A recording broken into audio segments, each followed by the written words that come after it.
Welcome everyone to the 9th and final round of the Biel Grandmaster Tournament 2017. We are in for a grandstand finish. Any one of 5 players could still win this tournament. It's going to be a tremendous last round. There we see Hou Yifan and Pantala Krishna at the top with 5.5. Etienne Bakrot, Leko, Georgiadis, Alexander Morozevich in second place with 5 points. So I think the players really they can't sort of look behind them. They've just got to play chess and see what happens. I should also mention that there is a no draw offers rule in this tournament. No draw offers before move 40. So you know, no one is going to be gambling with an early draw offer, you know, trying to get into the clubhouse early. No, that's not allowed. No. It's quite interesting, the top 4 players we saw on the chart, they're playing against each other as well. Yep. So we got the 2 leaders playing against 2 players just half a point behind. So I don't know how ambitious they're going to be, because, okay, the 2 leaders are playing with the white pieces, but, well, I think we're in for an exciting last round. I think they'll just play chess. I think they're not going to worry too much. Well, I think Yifan they'll just play their game. I mean, on paper, I would say Yifan has the best chance of winning because, you know, she's rated well above Leko Georgiadis, who has been having a fantastic tournament. It has to be said, but he's unbeaten in this tournament so far. So that's but I think she will see this as her big chance to try and get first place. Krishna also with white, but he has a very tough game against Etienne Bakrot, who, you know, is used to kind of putting up the shutters with black, very well versed in his openings. Well, he has the chances to win the tournament himself if he wins the game, so maybe he'll want to be solid, but he'll not want to play a variation where he has no chance of winning. He'd like to keep some, you know, options open. So sure. But yeah, no, I mean, of course you have to look at what your opponent wants, and if Krishna is playing for a win, then of course I'm sure he will be. Then it makes sense for Bakrot to play something pretty solid, play his normal game basically. And if Krishna overpresses, then, you know, he can step in. So last rounds, and also I should say, of course, we're broadcasting 3 hours earlier than normal. The games have started 3 hours earlier than normal at 11 o'clock Central European time. Bit of a struggle for the players and the commentators to get up this morning, I have to say. How are you feeling, Joe? Well, I'm not feeling too bad. I mean, it's 11 o'clock is sort of just about acceptable. I mean, I am a morning person. I see the mornings quite often when I come home from my all-night poker games. Some people never see the mornings, so I quite often see the hours between 7 and 9, you know, just as I'm arriving home. Yeah, but it's bedtime then. It's bedtime, you know. But, you know, we've been adapting. I've been playing chess and commentating for 3.5 weeks now, so I'm well into it. Okay. I played the last round of the Swiss Championship against Yannick at 9 o'clock in the morning. Decisive game for the title, which I agree. I mean, it probably sapped my energy, and I didn't really have much fight in me. So well, I think it's tough for chess players that this last round often takes place in the morning, and it gets them out of their normal routine, which is, you know, preparing in the morning and then playing at 2 o'clock. So this one, it's just a bit shocking, isn't it? I mean, I've had some horrendous morning rounds. I remember the Bundesliga rounds on the Sunday morning. I used to really suffer. We'd play like a 7-hour game on Saturday, starting at 2 o'clock, finish at 9, go out, have a meal, have a couple of drinks, and then get up for 7 o'clock the next morning, and often playing 2 very tough players in the weekend. Yeah. That was a real tough weekend in the was Bundesliga. Brutal. Yeah. Brutal. You know, Morozevich said yesterday, not a morning person. I saw him strolling around the town last night. Okay. When it looked to me like he was trying to sort of tire himself out. Yeah. He had a rucksack on his back. Okay. And well, was maybe strolling around. I think that's the way to do it. You know, get a walk in before you go to bed and try to get some sleep. But interesting, at breakfast this morning, we were up. We were up bright quite and early, yeah. And who did we see? We saw the 2 tournament leaders at breakfast very early, a long time before all the other players arrived, like an hour later. So, I mean, it looks like they were ambitious and ready to go, ready to turn the screw, I think, on their opponents. They both got white in the last round, so they were there 7:30. Hou Yifan with her mother. Yeah. Harry Krishna with his friend. I mean, so they were ready to go. Yeah, yeah. So that was interesting. At least they've arrived. I remember as a kid, I often had quite a few disasters where I just overslept and didn't even make the last round. I wasn't. Probably I should have invested in better alarm clocks in them days. But I remember one game in particular where I had a knight and pawn against a knight. It was adjourned. It was a morning game. And after I spent hours analysing, working out a win, and then I failed to turn up for the game, and my opponent actually won with just a knight. And no, just the bishop. Just the bishop, was he? Oh, yeah, okay. Well, I remember it because I remember analysing with you in the pub. It was knight and pawn against bishop. It's knight and pawn, but we analysed it in the pub the night before. Oh, okay. And I can complete the story because there were 4 of us sharing a room at the British Championship. What year was this? This was 1982, maybe. So we were about 18 years old. Yeah, and 4 of us sharing a room. It was absolutely revolting, that room. But I remember, you know, I was Mr. Organised. I was the only one with an alarm clock, and so the deal was I set the alarm because you had this morning adjournment, and I set the alarm went off, I shouted over across the room, Joe, time to get up, and I heard you go, ugh. And so I turned over and went back to sleep, and then I woke up again about an hour and a half later and saw you still in bed, and I thought, oh, well, you've already won the game and gone back to bed. But no, you hadn't actually got out of bed.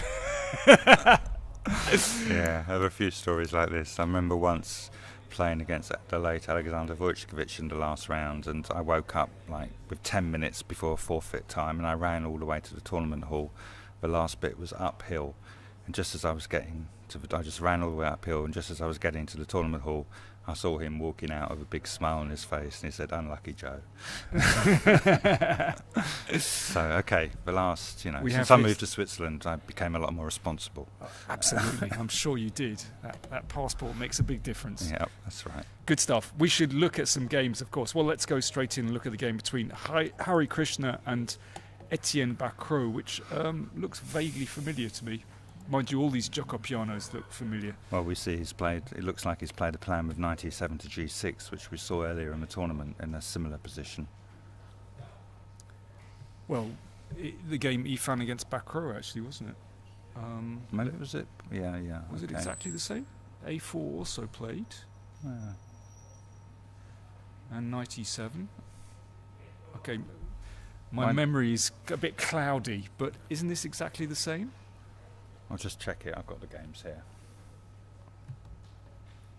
Oh, maybe.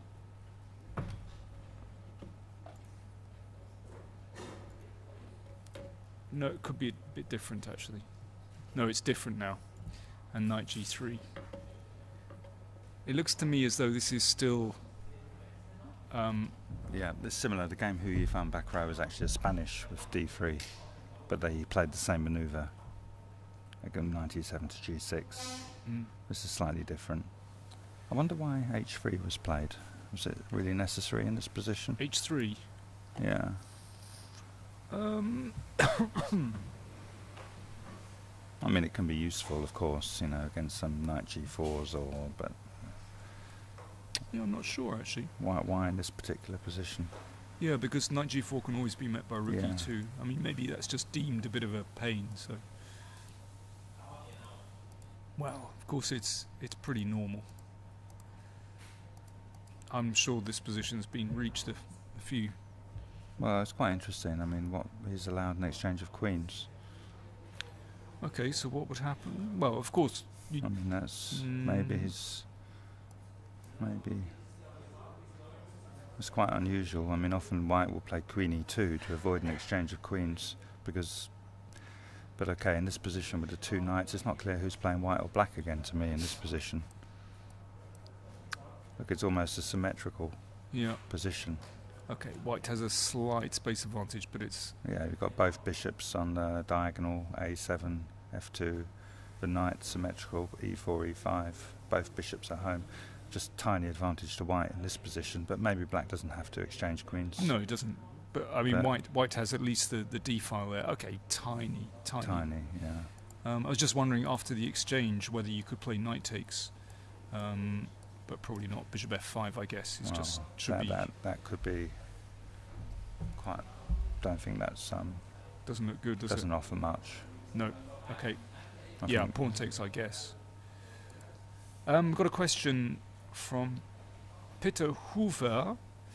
If Hou Yifan and Hare Krishna both win, who wins the tournament? Well, I can explain this perhaps. Please. So there's a tie-break system called Sonnenborn-Berger, which is quite often used in closed tournaments. And what that is, they add up every person they beat, they take their whole score. Every person they drew against, they take half their score. And if they lose, they don't take any of their score. I think Hare Krishna's like half a point up on this before the round. So, and probably it depends a little bit on the other results, but it's a little bit random. But it basically rewards people who beat players who scored more points, right? For some strange reason. Okay. I mean, this shouldn't really be this. I mean, it doesn't make much sense to me. But that's a system in use quite often in close tournaments. A system in use here. So to sum up, we don't know who will win the tournament if both players win, because it actually depends on the other results. So I think if Leko wins against Hou Yifan, he'll have an excellent chance because he'll have beaten her, who's got a big score, and that's if Hare Krishna fails to win. Right. So that's a big advantage to beat someone who's one of the other leaders, for example.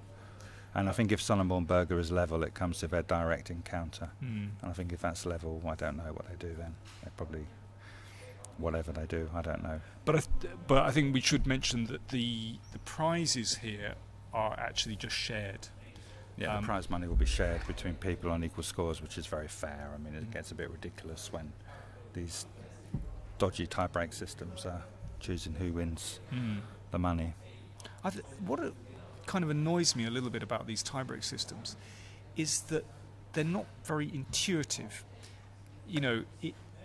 It's like depending on a few digits, and in a bid to try and make it as fair as possible, it becomes more and more complex, and actually in the end you just sort of feel well, for example, in the Open they use a Buchholz system, which is just the sum of your opponent's scores, which it's some way, it's we can make an argument for it. If you lose the first 2 games and then win the last 7, you might have played a weak field. Yes. And so, if someone wins, the first 7 and loses the last 2, they'll have played a stronger field. So they're rewarded for that. But sometimes, sometimes there's too much importance on this Buchholz. Other systems, I think a fair system would be like in a closed tournament, who's played more whites or blacks. I mean, that's quite, if you've played 5 whites, maybe you should finish behind someone who's played 4 whites. Oh, possibly. I mean, it's a bit on the luck of the draw as well, but that would be... slightly fairer, because it's quite a big advantage in these tournaments to get 5 whites and 4 blacks. Yeah, can be. So well, we've got another move, Bishop e6. Yeah, it's interesting actually, because if you remember from the Leko game earlier, he did exchange on e4 and exchange queens, and afterwards he was beating himself up about how he played so badly, actually going into this ending where he was fractionally worse, instead of staying in the middle game with a move like Bishop e6, I think he mentioned, which would just be perfectly fine for black. Well, I suppose we should punish black for omitting h6 by playing knight g5.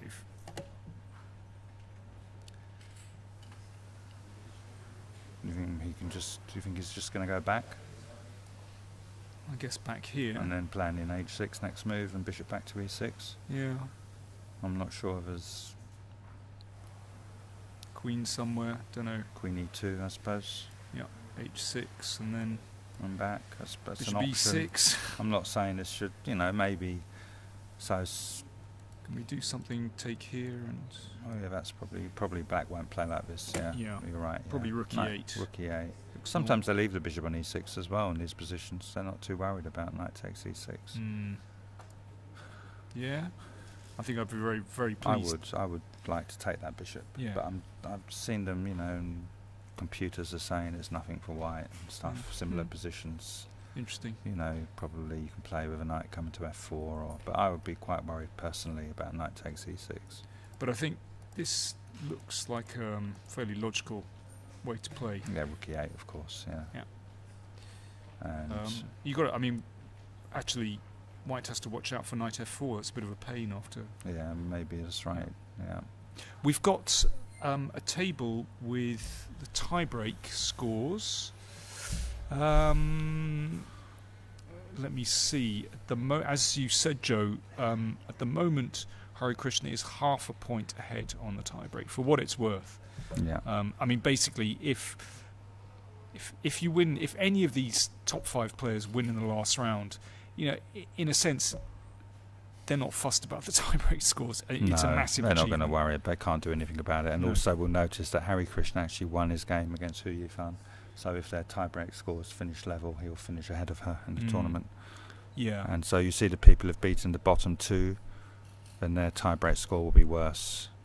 So Another way to do it is on performance rating. well, yeah, in a closed tournament where it's true, where the lower rated player then will be favoured. I'm not sure that says that. Yes, possibly. In an open tournament, I agree. That's one of the systems in use. Yeah. I think I remember Glenn Fleer, an English Grandmaster. There's about 4 tiebreak systems, and he suggested the fairest way would be to take each tiebreak system and use them each for 25% and do an average. Nowadays, everything's done automatically by computers, so you can take like performance rating, book odds, progressive score, number of whites and blacks, and give each like a factor of 20-25%. Average it all out, and there's your tiebreak, which is perfect. You know, It's just getting more and more complex. Yeah. Or you could flip a coin. flip a coin, yeah. Or you could just split the prizes for people on equal scores, Yeah. as they do in America and the UK in Yeah. nearly all tournaments. I remember once they introduced book odds in the tournament in the UK, and the players were completely outraged, and they wanted to go on strike. It was the British Rapid Play Championship, I think, in Southampton in about 1985-6, Right. and everyone was completely outraged at this idea. But in Germany, Switzerland, Austria, Central Europe, book odds is king. It's normal, is it? Yeah. I think the point is that actually the tiebreak score, whatever it is actually not going to affect the players' play in the last round. They're not interested really. No, they just have to play for a win. Yeah. Or just, do their best anyway. Well, I like looking at this table is the Morozevich chart, where he's basically cut off the whole tail. Yeah. And he scored. I mean, that's, I like tournament charts where you cut the whole tail off. I think that's quite smooth. So he's got another chance today against Leko, who's part of a tail. Yeah. So Let's go back to the game. So we've been looking at Hare Krishna against Etienne Bakrot, and let's move on to the other top game, Hou Yifan against Nico Georgiadis, which is a very interesting opening, actually. So there's Yifan having a little think at the board. So Yifan has played e4, Yifan e4, I like that. And now Sicilian from Nico, and she has played very interesting. Queen takes d4. Now, I think Nico was ready to play the dragon. He's either the dragon or the Najdorf. He's played a couple of Najdorfs recently, but his main line has been the dragon. So that shows a lot of courage in the last round with black. Decisive game, and he's just ready to play the Sicilian dragon. But Hou Yifan has decided to duck out of his challenge and play a line which he's been playing quite often, to be fair. Queen takes d4, very interesting move. Yeah, I mean, I've played this quite a lot with white, actually, and of course there are these lines with this is how the game's gone. The whole point is that white gets very speedy development, and you try and use your initiative. So it's a little bit different to normal open Sicilians, you could say. So, one of the main lines is this, and then playing knight e3, and here, and you castle on the queen side. Yeah. And another way of playing, which I used to quite like actually, is to play c4, and you get a Morozevich bind. And this bishop actually, curiously, isn't that well placed on c6 because it blocks counterplay on the c file. Of course, black is okay here, but it's just a little bit different, and can offer white something in these kind of positions. Yeah, I quite like yeah. that. And the other way, of course, for black to play is, in this position, to play a6, preventing bishop b5, obviously. Then white goes for Morozevich bind. And now you can decide where to put the queen, d2, and knight c3. I like to play this line in bullet chess with black, and I go g6 and bishop h6. That they one. usually lose their queen on d2 because they're playing their moves instantly. Right. So it's actually not a bad move, bishop h6. I've played it in a real game. Yeah. As well, it's like, you know, bishop g7, bishop h6. But it's also okay for white if you do this. Yeah, of course. Because you've got queen c3. Yeah, probably. You know, white can. But actually, this version of the Morozevich, I've always enjoyed playing with white. I think this one is quite a good version, actually, for white, because the queen isn't so bad on d2. No, he wants to play b3, bishop b2. Exactly. What about a bishop g4, an early bishop g4? Yeah, you're not worried about that? Not worried about that at all. You can allow it. Yeah. Just take the bishops. In fact, well, I recall there was a wonderful game between Viswanathan Anand and Garry Kasparov in the final of the Intel Rapid Play tournament in Moscow in 95. Okay.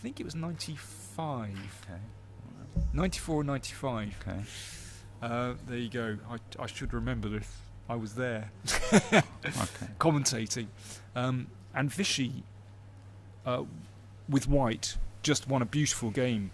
Just stopped all the threats and, got in all the usual moves with h4 and knight d5. And Kasparov did indeed play bishop g4 and take on f3, but Vichy just controlled it really nicely. Mm-hmm. So I think personally, I think that's one of the most promising systems for white. I've always felt that black should be absolutely fine in these positions, actually. Yeah. Just in principle, you have the bishops, and theory bears it out. And but they're tricky. It's true, and it also bears out because nowadays, of course, they've stopped taking on c6, haven't they, with white, which is quite shocking in a way, because that was always the idea. And now that in the last games, the last couple of years, they've started playing queen to d3. Yeah. So this is the new way they've been playing this line and getting quite good results. Yeah. If they want to play a Morozevich setup with c4 and keep the bishop, probably better with 4 minor pieces. Yeah. Or maybe exchange the bishop for the bishop they prefer than for the knight. Yeah. But that's the new way, and I think Hou Yifan has played this way as well a few times in the recent. I just checked her game. She's played this 3 or 4 times in the last years with good results. Interesting. Okay. So that's. But interestingly, after bishop b5, Nico clearly is ready for this variation.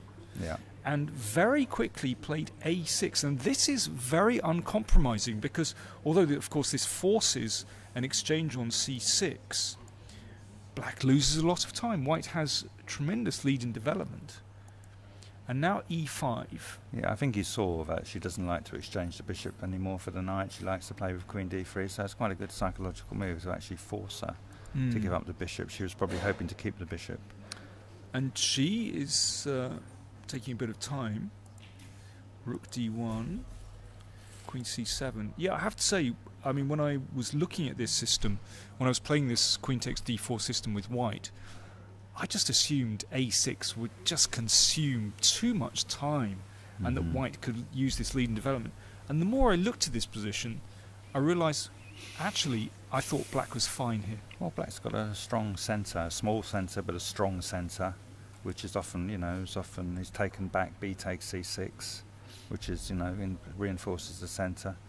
And, black just has to complete his development without anything bad happening to have a reasonable position. I think the way she's planning maybe some bishop g5 takes f6 or targeting the...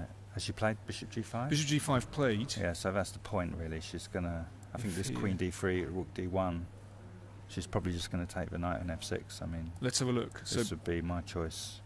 And then queen takes d6, and he'll have to take back with the pawn.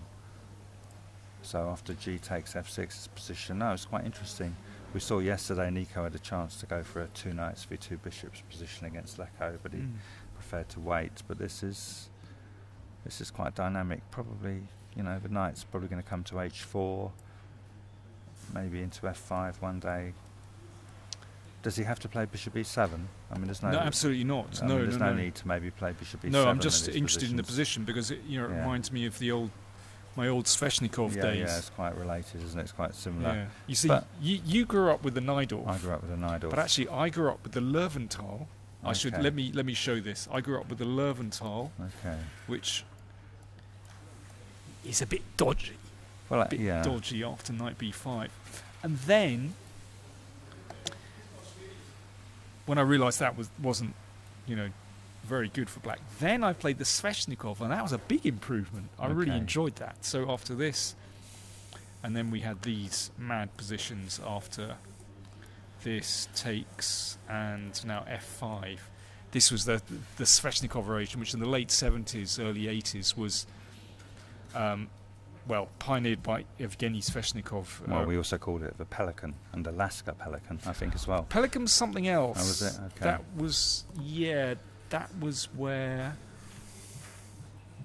in this position, there was all kinds of nonsense with this, and then black played with bishop here. Okay, so b5 was the Sveshnikov line. So this is rightfully called the Sveshnikov variation because there are, I think in the Soviet Union they call it the Chelyabinsk variation because there was a group of players. Yeah, Timoshenko as well, maybe. Timoshenko Sveshnikov, and Sveshnikov. Maybe a few others as well who we don't know so well. Who lived around Chelyabinsk, used to play this f5 move. Well, you say I grew up with the Najdorf, but I actually started playing the Sveshnikov or Pelican, as I called it as well. And I didn't like it when they went knight to b5, which after I was about 11 years old at the time. Yeah. And so then I invented a line with 2a6 to stop knight b5. Right. And then when I was 14 years old, I won a copy of ECO. Yeah, the point is that now after e5 you can go, they have to go to f3 or b3. So against 2a6, 3d4 is actually an inaccuracy. So I had great fun for a while playing this for a couple of years. They should play c3 or c4 here, probably with white. But then when I was 14, I won a copy of ECO-B and found, much to my disgust, that it wasn't my variation, it was the O'Kelly variation, and there was a whole load of theory in there. So at that point, I took up the Najdorf. Yeah. I didn't want to play this anymore. Well, I took up the Najdorf when the Sveshnikov started looking a bit dodgy, and I realised, I still want to get my e5 move in. Okay, and again, similar. They similar can't kind go, of thing. Yeah, they have to go back. b3 is often a bad square for the knight, where it often ends up. There you go. That's how openings evolve. Yeah. That's the story of our opening evolution. How we finally got to the right move, which is a6. Okay, that was a big distraction. So the position I'm being on the asked board, whether I like all the sacrifices in the Sveshnikov after this. Well, I refuted knight takes b5. I remember I was very proud because the knight takes b5 one. We're in pre-computer days, and takes, and this is tricky, but I sat down and I worked this out and I refuted it. That's good. And as we used to do. Yeah, in the old days. Sit down for a week. And then about 5 years later, I had it in the someone played this against me in the Bundesliga on a Sunday morning, and of course I couldn't remember it. I've got the same problem as these guys. They always come here and go, "Oh, I couldn't remember my analysis," but actually I did manage to remember my analysis, and I won a game, so it was worth the effort. Sometimes under game conditions, I mean, your concentration is so much greater. You can remember things after, once you dig deep. Yeah, and then knight takes b5. This was fantastic fun. Yeah, this was more of a serious. There was rook a4. There was many moves, wasn't there, for white, black. Rook a5 ideas as well. Yeah, rook a5 was also legal. I think rook a4 was probably the best move. Okay. But that was fantastic fun. But this line was more unclear. That was mad. You didn't refute this one, did you? No, I didn't refute this one. You just got a playable game. Maybe you liked the position, I suppose. I thought it was okay. Yeah. I seem to remember losing a couple of nasty games. I spent a lot of time looking at these lines, hoping to play them, but I hardly ever did. I was never really happy with white. Yeah, but that was fun. Anyway, we should get back to the game. So, queen takes, bishop takes. This is all by way of saying that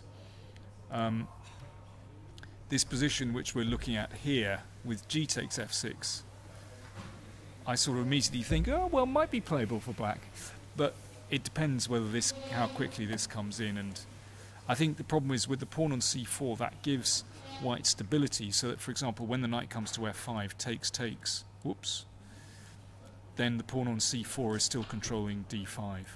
Well, this So looks like, you know, feels it's this probably a could be bit slightly dodgy. better for white. Yeah, I think He so. will also maybe, he'll play after knight h4, he might play a move like queen f3 if he can before he plays knight f5. Yeah. He'll be in no rush to play knight f5. No, this one's fine, so I don't think that's going to happen. Maybe I'll just check the database to see if we've had this position. Oh, we got some more moves, because in this position, well, of course, he didn't. I think bishop e7 is just a mistake. Yeah, and bishop e7 is not necessary. yeah, Nico just played okay. knight d7, of course. No, I Okay. think it's fine. That's a good move. Come in maybe to c5, e6, or Well, that would be, yeah, that would be nice. controlling some squares. Oh, maybe. Or maybe just kicking the bishop back with h6 and going back to f6. Yeah. That's another idea. I'll just check if this position's been reached. So you could play c4 here, knight c3. Black's position is hard to crack. It's not an easy position. Now an interesting question is whether white should maintain the bishop on this diagonal, preventing bishop e7 or discouraging bishop e7. And then after g5,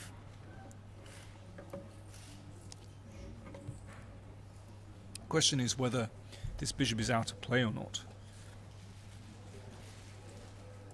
So bishop e7.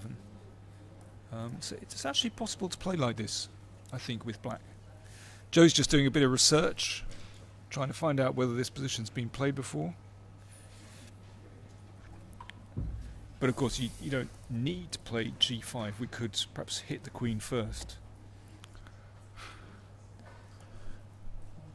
And where are we going to put the queen? We'll put it on e3. I normally like e3, it's a square. Could go back to bishop e7.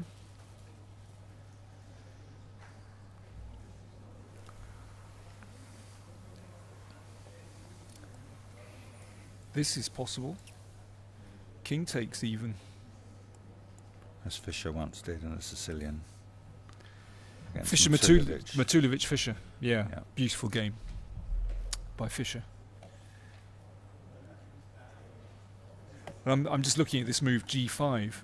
Yeah, g5's often fine in these positions, and then maybe knight c5 to e6 to f4, bishop Yeah. on e6 afterwards. Put the king here. King, Leave the king rook on maybe h8. Just leave it in the middle or wherever. Yeah. It's quite hard for white to. Bishop's Suppose not. white would like to play b4 c5 or just c5 maybe if he can to try and open the position, but it's quite a long way off. No, it's not so stupid. You know, Yeah. the bishop's not great. Yifan has played knight a3. Ah, we're heading into c4. Yeah, this position hasn't been reached before. I saw there was one game with bishop g5 in that position. Black played rook b8. I'm not sure how good the players were. Right. And it's quite funny. There were a lot of games in the 50s and 60s in this line where Really?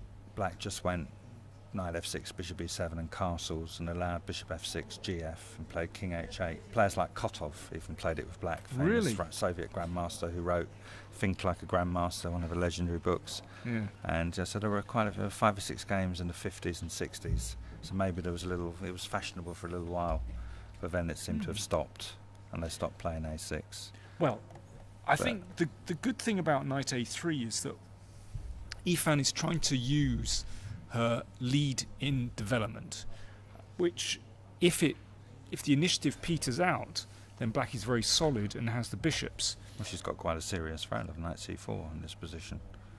Wins material. So, Well, let me kick the queen then. yeah. So, we can't really stay on the d file, can we? Because of the e file, we have to go to e2, I imagine. E2 or here. e2 or e3. Yeah, E2 this way at least the bishop may... Yeah, because after queen e3, knight e6, then the bishop's a bit stuck. We don't really want to go back to h4, do we?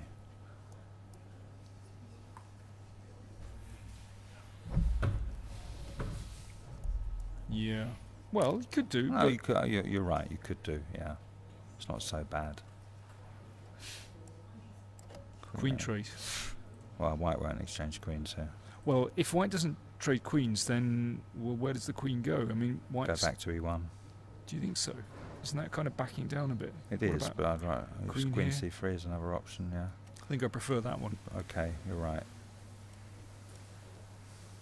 Yeah. And knight c4. That's probably. I think queen a7 is probably not very Yeah. good. Don't know whether what's better here, queen e2 or queen e3.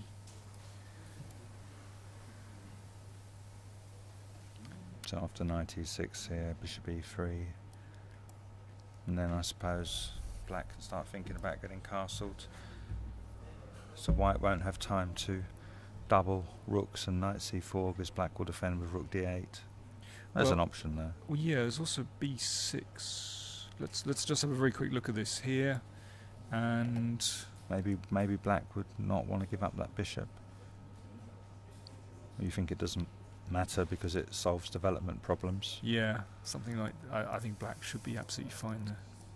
Looks to me like black is very comfortable. Of course, queen takes a6, rook takes b2. Oh, fine. That was lucky. I'd seen it. So maybe just c4. yeah, it's a sort of position. a5. You can always play. You can play. Actually, you can c5 play. and knight d4. Yeah. Yeah, it's an option. Yeah, black's fine in I these think black positions. is, So black is I absolutely wouldn't, you know. fine. Actually, Yeah. no difficulties there at Yeah. all. Yeah. Because there's this typical play against the A and B pawns. Yeah, the white. Well, yeah. White's it can still be double-edged, but black's fine. We'd be happy with black in these positions. Definitely. We're quite a long way from the game. So he's Well, played knight d7. It's actually gone knight c5, queen e2. Okay.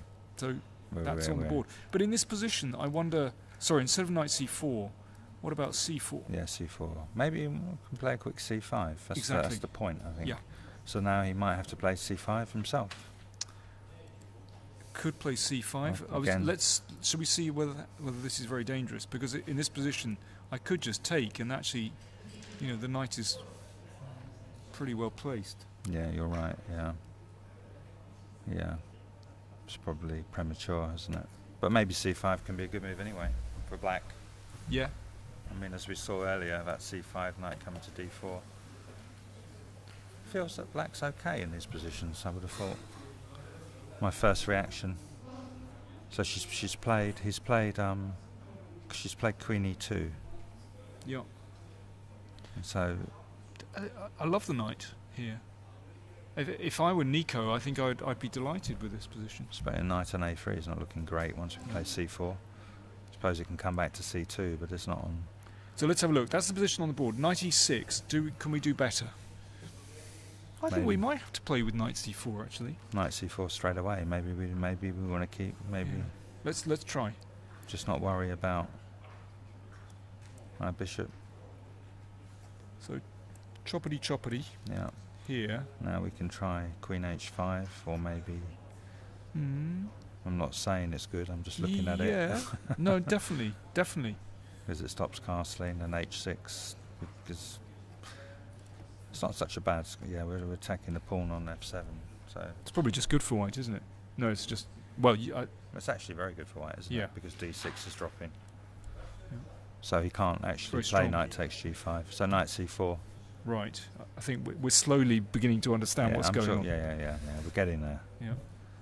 Okay. What happens if I try and put a bishop on a6? What about a5?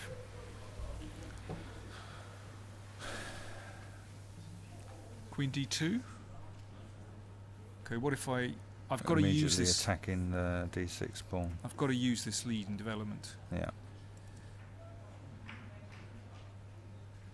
It's dangerous, isn't it? Can't defend a pawn. Okay. I think we're slowly beginning to understand what this is about. Yeah. Okay, that we might have found a way for white to play, but it hangs on a tempo, doesn't it? If this quick attack doesn't work out, then I think black has such a pleasant pawn structure. That c6 pawn guarding d5, two bishops, very solid. Could just be better for black. Which is, yeah, it's true if he survives the opening. Yeah. I mean, she's targeted this d6 pawn. I think, yeah, once she plays knight a3, she won't be playing c4, will she? She'll be playing knight c4 and hoping for the best in these lines, or maybe not hoping, maybe having calculated. Yeah. Yeah, so this position we need a good move for black then. So just to recap, that is the position on the board. Queen e2 played, and Yifan, we think, intending just to play knight c4 and hit the d pawn. So mate, there are other options for black here. I mean,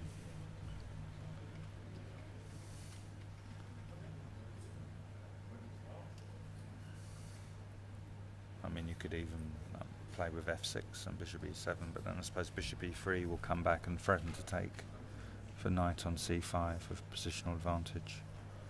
So that's probably not very good. Well, it depends whether this is on. So h6. Let's try this. Okay. So after bishop e3, I'm hoping I can just take that. Looks slightly dodgy for a move, but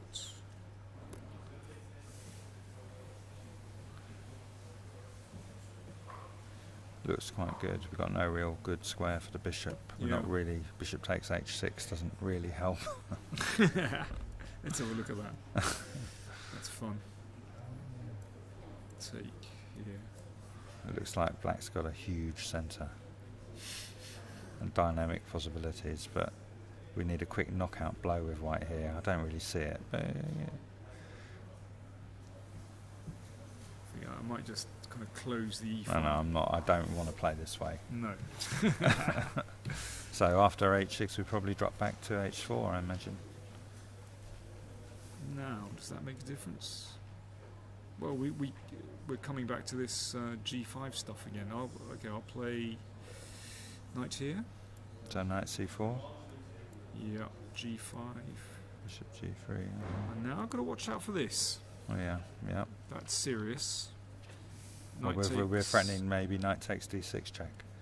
Bishop takes d7 as well. Many options. Yeah, let's just show that here. I'm not sure that one works. Does it work? It looks... Oh, we've got queen f8. And after queen f8, and now if we take, we've just got compensation for the piece, but probably not. Maybe, okay, this is not working. No, but the other one works. Yeah. The other one looks good. This looks huge, doesn't it? Yeah. Hitting two lumps. Just winning. Yeah. Yeah. Yeah. All right. So not completely obvious how Nico proceeds here. I still have a funny feeling if you fed this into a machine, it would come up with a string of 2 or 3 accurate moves for black, and black would be absolutely fine. That's so knight just e6, my knight c4 was our main concern, wasn't it? Maybe we could just take one last look before we move on to see if we can find a...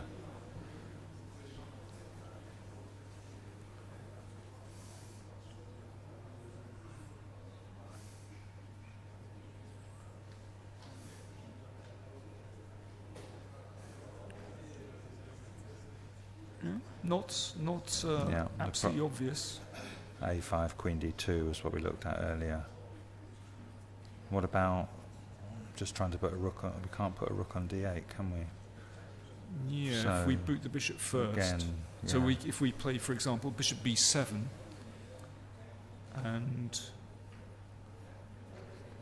well, I'll flick in h6 and bishop h4. Well, maybe we shouldn't flick in h6 because we got the option of knight g5, if and rook d8 if the queen moves, for example. The main problem with knight g5 was the white queen coming to h5. But so if you're going, you think just here? Maybe bishop b7. I'm not.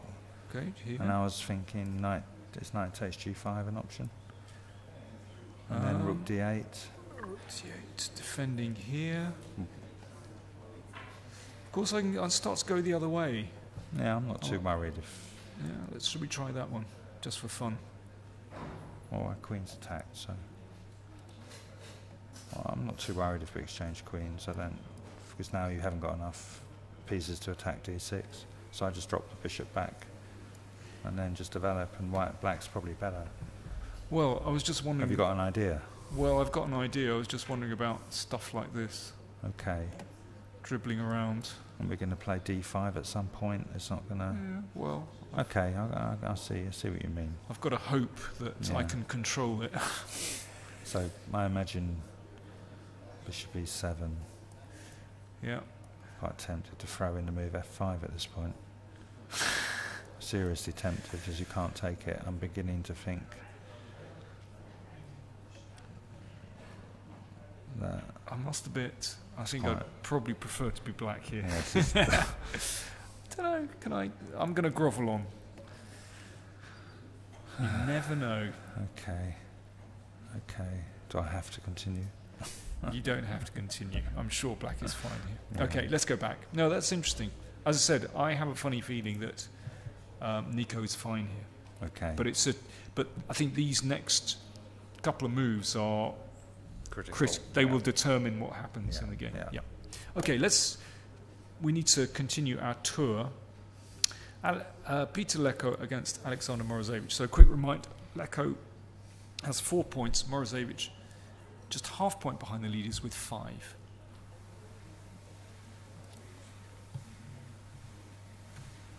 There's the scores. Quick reminder for everyone: 2 leaders, Krishna and Yifan, 5.5.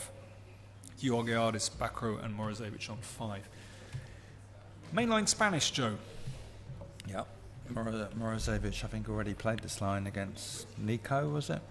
I think they had this position. D5, he didn't play D5, did he? No. It went... A3. He played A3. Yeah. So but this is one of the other main lines, of course.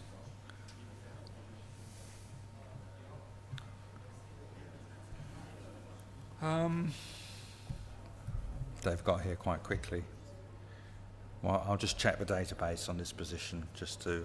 Looks very solid for black indeed. I kind of like the way that Morozevich has done this. If I just go back a few moves, then I seem to recall this variation being played quite a lot.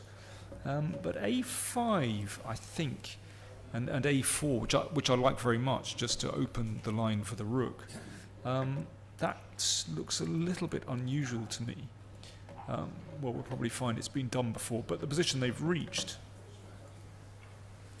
so this bishop can just step out of the way. It seems to me that black is very, very solid here, and it's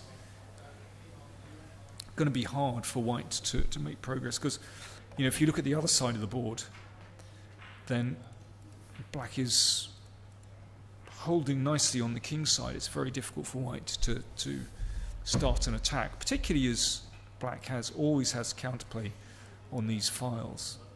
So Leko's only hope really seems to me is to try and somehow use this space advantage on the queen side, but I think it's going to be very hard work. I'm sure that black is fine here. Joe, what's the story? The story is, if we go back to move 15 for white, c4, this position's been reached quite often, and black has played many, many, many moves, but not a5. Well, there you go. That's what I thought. So Morozevich, he often likes to go his own way, and he plays like, sometimes fairly theoretical lines, but he often goes his own way. So a5 is a new move. Yeah, but according to the online chess-based online database. I like it very much. Yeah, it's a nice idea actually, isn't it? The way he's rook fb8, and I like this. Yeah, just at first glance, it looks nice. Very, very. It means that it's very hard for white to get going on the king side when black has already opened the queen side and has natural counterplay. Yeah. Very tough to make progress here. Did Leko play quickly after this a5? After a5, 3 minutes over knight f1, 10 minutes rook b1. He's taking a bit of time over these last few moves. So yes, he's obviously not 25 minutes down on the clock nearly. Yeah. So Morozevich just played very quickly. Maybe it's one of his blitz lines. Yeah. Because he is an expert on this line. He's had many, many games. So maybe it's something he's worked on or looked at least. Yeah, it's interesting. Well, we need to try and move. Well, let me just connect. As you like to do. I do like to do. I imagine... Bishop back. Yeah, bishop c8. He's probably in no rush to play c takes d5, would you say? Don't see why. Yeah, no, just... I mean, now...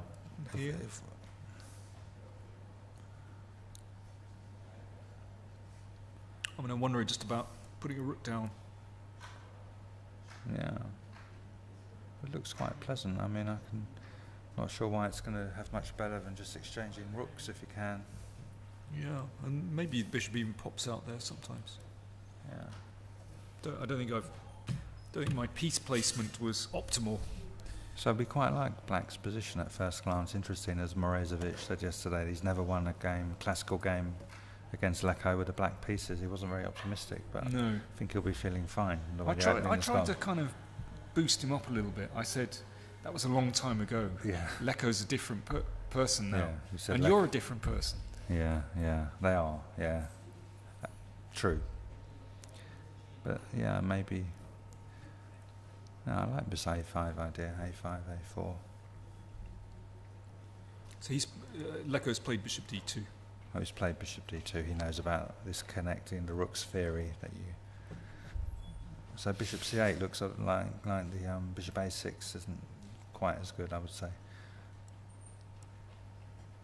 One of the points of rook FB8 is probably just to get the bishop out of the way. Yeah.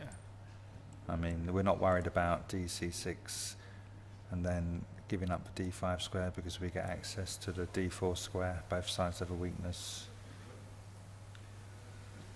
So which way? Knight takes? Knight takes, knight D5. Maybe this could be this could be C takes D5, I suppose. And then the knight, where's the knight going?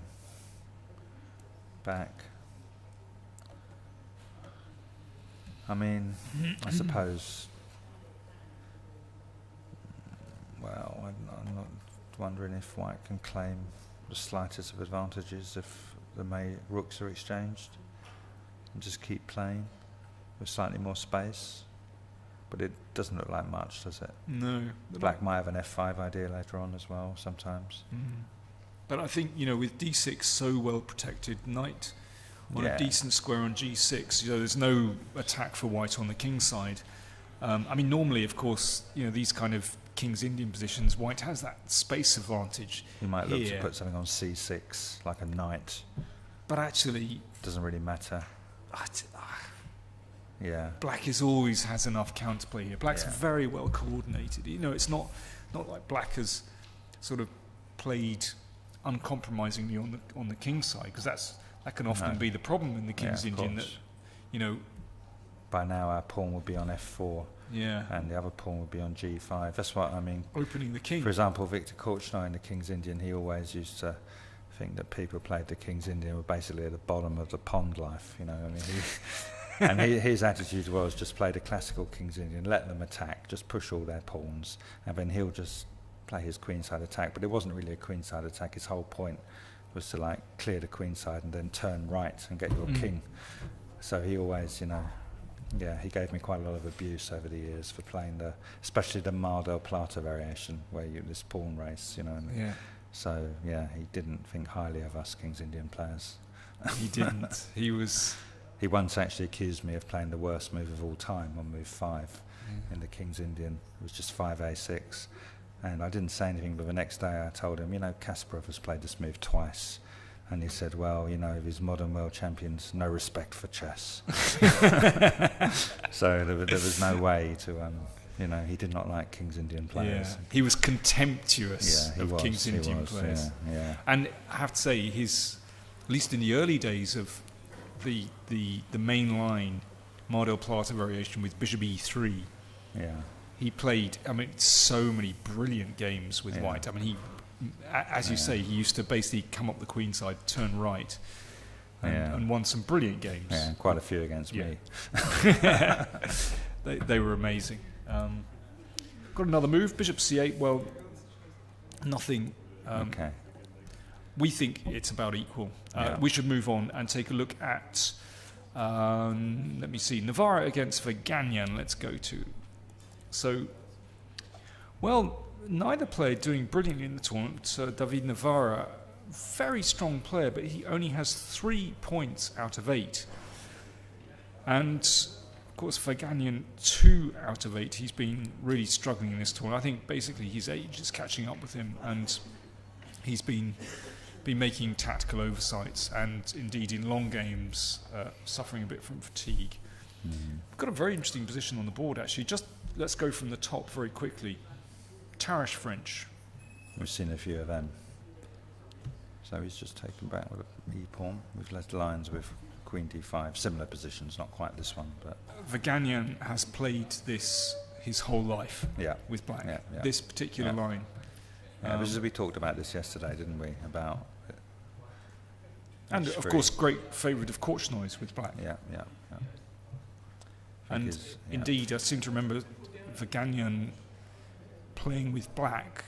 A lot of the sort of leading theoretical lines, the most important theoretical lines, he was absolutely at the forefront of these with black. Another top player who played these lines with black was Yusupov. Yes. I had games with white against Yusupov, and this, I think, was very position. Bishop e6.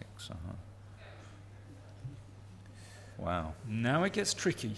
I think at this point I need to check the database. Yeah, now it gets tricky because, well, if that knight moves, it's checkmate. But Vaganian, after just 57 seconds, played g6. So he understands the tricks here. If pawn takes, bishop takes, queen, let's say queen d2, takes, and black recovers the piece with, I would say, a decisive advantage, near decisive advantage. So after g6, he just played rook e1, Navara. And now rook takes e6. This has all happened very quickly. And that means, that, of course, now he can take. So let me just take in what's the material balance. This is not what I remember from these lines. I remember, an isolated queen's pawn trying to squeeze out a small advantage, occupying the d4 square.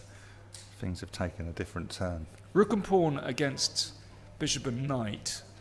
I'm just going to check the database. This looks Please like do. Might well have happened before.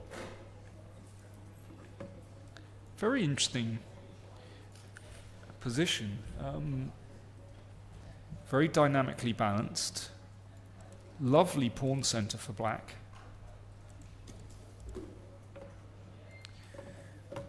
But the minor pieces, and whose king is safer, it's very hard to say.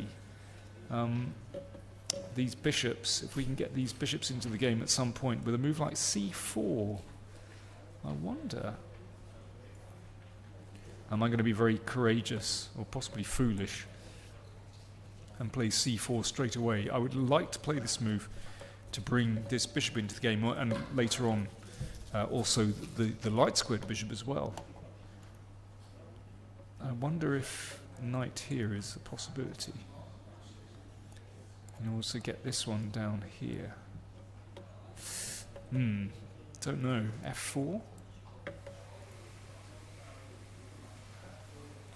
This is very messy. My brain is already exploding here. Pawn takes pawn. Pawn takes here. Queen takes. Check. I have a funny feeling this is all completely incorrect. Yeah, here. c4. Well, of course, David has played far more sensibly and just popped his king in the corner before going mental. I was just looking at c4, which could well be a bit premature. But he's played king h1. But I think he might want to be looking at that move, actually. Well, interesting. First of all, just from my database check, there are no games with this idea. So this is just maybe... With g4? No, well, this is new, yeah. There was a game that reached this position when knight d4 was played with Lawrence Trent, our fellow commentator, the white pieces, but none of no games. I mean, queen f6. I mean, he played knight d4 in this position. This is an unusual way of playing, I think. So for, well, I think for black, this bishop e6 move is quite, I think I remember black already been ready to meet this with g6. The whole thing is slightly unusual. This idea hasn't been seen before. But of course, bishop c2 and queen d3 is standard. But maybe, I'm not sure. Yeah. Well, I couldn't find any game. I mean, the position after Queen d3 has been reached a few times. Let's cut to the chase and the position on the board, which is King h1. I have to say that my initial reaction here is that white is better. I generally like the minor pieces against the rook and the pawn. And this one, it just feels as though, there is huge potential for these bishops to fly around the position. To be honest, I have a feeling that Vaganian's blundered again.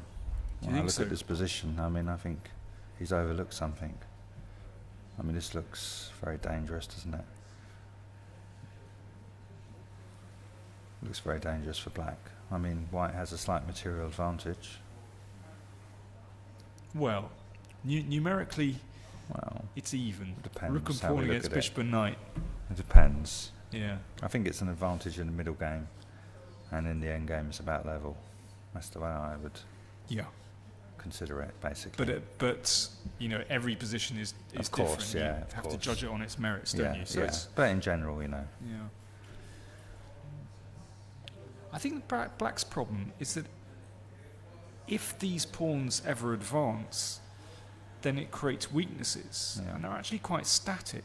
Yeah. So white can sort of play around them and go for a break and eventually try and get these bishops working. So, we can see, it's evident that at the moment, that just allows everything to be taken. Yeah. And if that one can't advance, then the minor pieces are sort of relatively stable.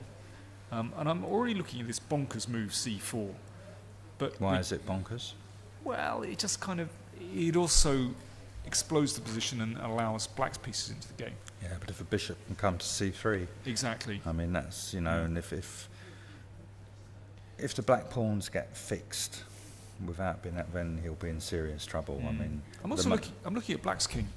Black's king's very weak in this position. Because the two bishops are lined up. I'd be very nervous of black in this position. The knight, for example, can come into d4 quite often, and he will never be able to take it, because even just pawn takes will give almost a winning strategic advantage. If white can get the pawn from c3 to d4, it will just kill the black pawn structure. Let's just show that. So here. Maybe here he can play. Well, of course, this is very cooperative, but I agree. This sort of position probably could be considered close to winning. Winning for white. Yeah. Control here. Yeah, definitely. Even though black's got a pawn, it doesn't feel like it. But then again, if black doesn't take, then the knight sits very happily here. So, for example, after knight e5, I don't particularly like that move, but here. Well, then there's threat of checkmate, but you play f4 anyway to lock these pawns, and after queen e4 check,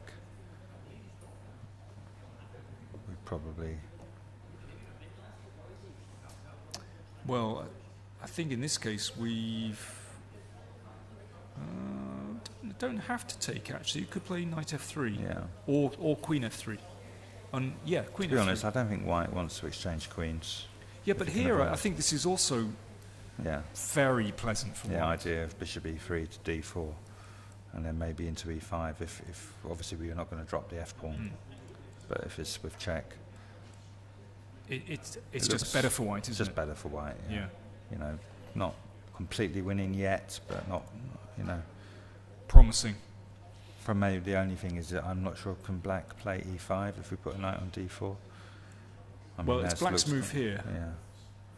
There's rook g1. He's probably going to move his king. Well, okay. So for the sake of argument, king h8. So king h8 or king h7. Yeah. Just wondering if he can meet. Just to with some ideas of e4 if we take on f5. But we just do it this way. Okay. This looks good. Just looks winning. Yeah. So that's a little tactical point we can take with a queen. So knight d4 is a good idea because the knight on b3 is not doing much. That would probably, if we can do that. Well, the more we look, I think the better it gets for white. So I think Vaganian in some trouble there. Let's move on and take a look at the game between Noel Studer and Ruslan Ponomariov.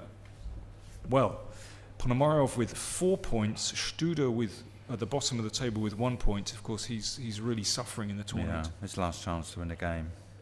I find quite often people who haven't won often win in the last round, you know, so hopefully, you know, it seems to be, I've noticed that, you know, the last chance is often taken. So let's hope that, from a Swiss point of view, that Noel manages to pull off a surprise victory today. I think he deserves more from the tournament. Yeah, he had this tough start, didn't he? It looked, you know, 2 draws in the first 3 games, that unlucky loss to Leko. And well, maybe tired him out, I don't know. Ponomariov has played this closed Catalan, so he's trying to keep as much tension in the position as possible, not taking on c4. And he's played a5, that's interesting. Is he trying to make Noel play a4 as he did in the game against Nico, the a4, a5 structure? I've played this kind of stuff with black. Okay. So the point is that black, instead of playing the knight to d7, which means that here the black knight doesn't have a good square to go to, it usually has to go via e8 after castles. Yeah. So in this case, well, he's delayed castling. That's another thing. In these closed positions, well, it's a kind of French position. There's very often there's no need to castle. The king can sometimes sit more happily on d7. Yeah. Yeah, because if White's main plan is a kingside attack, it doesn't make too much sense. And knight a b8. Black's problem here is that he has too many minor pieces. He has less space, and it takes time to sort of maneuver them into decent positions. But if we look at White's development, it's not. I mean, Black looks like he's been messing around with his knights, but White actually has still got his whole queen side still at home. Well, but I actually like this maneuver. Yeah. The knight's better on c3, so yeah, that's true. Good move. I like this a lot. Yeah.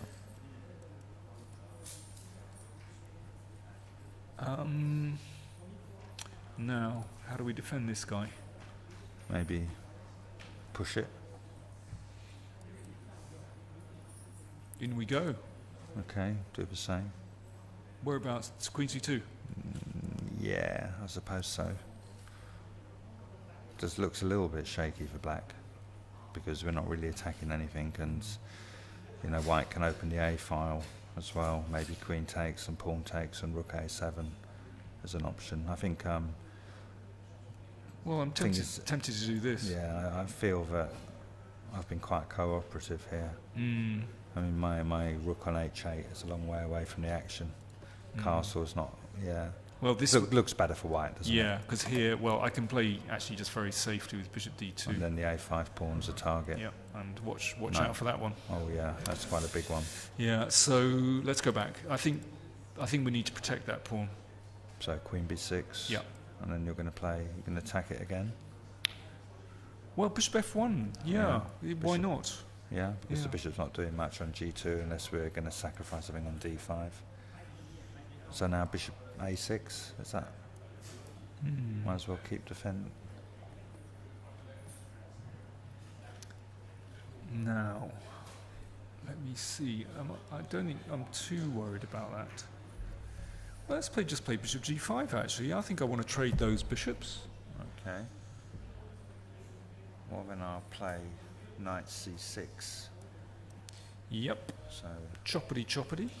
Whoops. That thing, mouse. Okay, I'll take back. Mistake. With. I'll leave you to decide. Thank you so much. Let me see. Well, it might be good to maintain a bit of pressure here, so I'm going to play king takes. And now. Are you serious? I like this for White. Been talking too much about Fischer-Matulovic, I think. Yeah, I like White's position. Yeah, but I would take with a knight. I'm not going to take with a king. Okay. Now that's better. You gave me the choice. I'm playing with White. I still like White, actually. Queen d3, that's nice. So, using the pin. Okay, are you threatening? I don't know what I'm threatening. Well, I'm threatening to take this. Yeah. I don't really want to play rook b8. You're going to play a4 maybe next move as well. I could do, yeah. It's an option. Why not? Thank you. Okay, just go back and move. Yeah. I like, thing is, after bishop g5, that sort of solves lots of problems. And if I take on g5 and play h6, are you going to fly in with the queen? We're going to start sacrificing things now. It's quite exciting. Knight takes d5 lines or not. Queen h5. You could just castle. It's maybe not too bad. I don't know if I mean, in this case, I'm not sure. You need a bishop on. You need a black square bishop to sacrifice itself on h6. No, I think I'll just pop back because I feel like White's doing very well here. Actually, I like White's position. I like the space. I like the fact that I've got rid of the dark square bishops, and so, you know, it's not so easy for Black to advance the pawns on the queen side. We should take the opportunity to play b4. Okay, so which way do I go? Do I pop in? Well, okay, let's pop in and see what happens. Okay. Queen drops back. Yep. Now,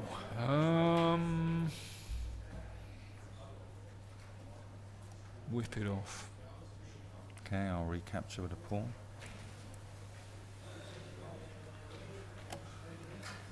Queen d2 or something. I'm just going to castle. You think Black's okay? Well, I feel Black's okay now. It's solved his. Yeah, solved the problems. I'm not sure I like to exchange black square bishops. I know theoretically it's a better piece, but it solves a few space problems. And once we exchange the black square bishop, we haven't got much chance of an attack on the king's side, which maybe is not the main idea, but it can be a reserve idea.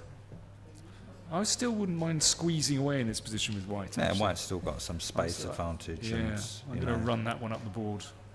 Yeah. And just squeeze away. Well, squeeze, yeah, maybe. Maybe still slightly better for White. Yeah, a fraction. Yeah. Okay, let's go back. He's played knight c3. Okay. But in conclusion, we feel that probably Ponomariov has a few problems to solve here. Yeah. Have we looked at all the games? I think we have. I want to just check out the two games between the leaders again. So, Krishna and Bakrot. Ooh. Well, what happened there? Let's go back. We had this position. Took on d5. Oh, we neglected to consider that one. It was. Well, he can't take here, can he? Because I think there's bishop f2 check. That's the plan, is it? And queen f6. Yeah. So that's very nice. So after d4, okay, he's getting through to here. Bishop takes d5. So he's declined to take that one because there looks like a bit too much pressure on the dark squares. So, but bishop takes d5. Now that's either very good or very bad.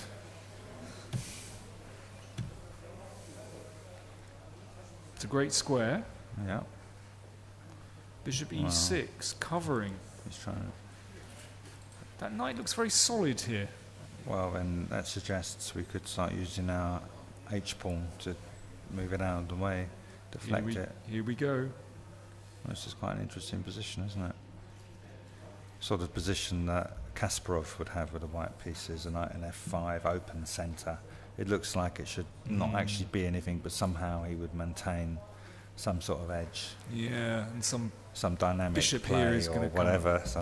Yeah, reminds me, there was that absolutely brilliant game from I think it was the 85 World Championship match where I think it started out as a Queen's Gambit, and somehow Kasparov managed to maintain pressure, and indeed he had a knight on f5 floating around, and I think Karpov lost on time in an unclear position or something like that. I think Tal said that a knight on f5 was always worth a piece. Probably in jest, but you know, I mean, well, that's what Kasparov said is his favourite attacking piece. Yeah, knight on f5 is, And here we've got two knights. He hasn't played h4, but No. maybe we should just pop that back and have a think. Yeah. Of course, I can't see any other move now. Is this the position? Bishop Yeah. e6 has been played. Yes. So bishop g5 is a move, I suppose. I'm just mentioning moves. I'm not sure we should play it. But Well, not so stupid because yeah, the We idea is some sort of, don't really want to weaken the e6. There could be things happening. Not quite sure yet what, but Yeah, but maybe he wants to throw that. Maybe he's looking at that first. I'm also that's the looking- Kasparov line, isn't it? f6. Well, f6 is not going to be played. It's just probably rook takes e6 wins. Yeah. But I'm also looking at bishop h6. Bishop h6. Yeah. Takes here. Is this ridiculous? Oh no, we got queen f4. Probably just kills it. This looks a bit over the top. Yeah, You got a bit carried away. Bit carried away. Can you blame me? No, I'm no, getting no. excited about this one. So let's. Yeah, but bishop g5. I mean, I think that's why he's played bishop e3. Wow, Well, we were just getting all excited. billing the whites, the bishop, as for setting it up for a starring role in the game, Yeah. and he's exchanged it off.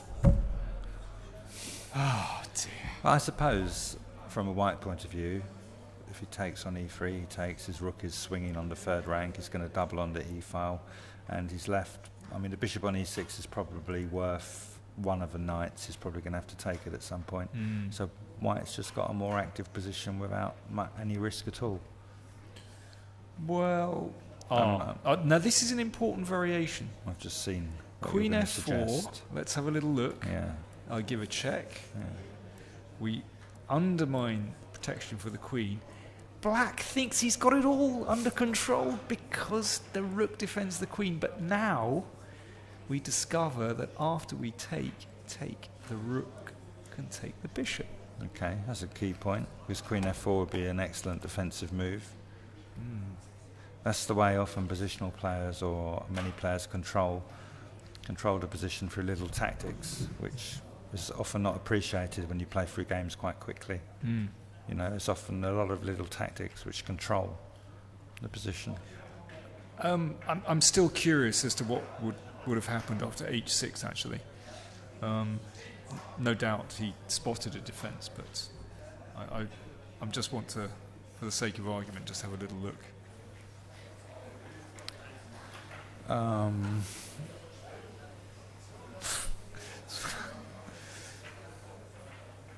I can't see a move at the moment, so I'm feeling a bit silly. Maybe the problem is that when the pawn comes here, there might not be a threat because we can take, and, there is and we simply recapture. No, because then there's going to be a rook e6 happening. Right. Probably. Perhaps there's no immediate threat, but some line with rook takes e6 and. Well, maybe there's something opens here, and Yeah, of course. I mean, maybe it's quite difficult to see. Maybe rook. Can you try some rook e8 move? To try and. or maybe the other one actually. Oh, the other one looks. How do you feel sure. about that? Well, I just want to maintain the rook on the f file. Okay, so what's your? Well, I'm just wondering if we can play bishop takes f5, Ah, of course. and then there's a mate on the back rank. Okay, that's That's sort of not very bright of me. So queen here, takes f5 allows queen takes. Well, anyway, they both allow. checkmate. Queen takes f5, queen g3 is an option. Right. Okay, I think we've discovered why. Yeah. Well, yeah. One of these. One of the sort of problems is maybe the back rank is a little bit, maybe it's a bit slow after rook e8. And then the threat to play bishop takes f5. White's still pinned. Yeah. Maybe this was his original idea, and then he got to the position. There's also this move. Yeah, I prefer rook f8 to be honest. Stops and bishop that's d2. Just Yeah. just prefer rook f8. I don't like rook d8 so much. Yeah. And now, Well, yeah, same problem. and that's winning. Yeah. Yeah. No, I think you've hit the nail on the head. Still got bishop g5. Yeah, yeah, of course, yeah. But maybe we can start exchanging. Or rook. I'm wondering about rook d3 with some cheap. Actually, threatening rook takes g3. Are we? Oh, but are we?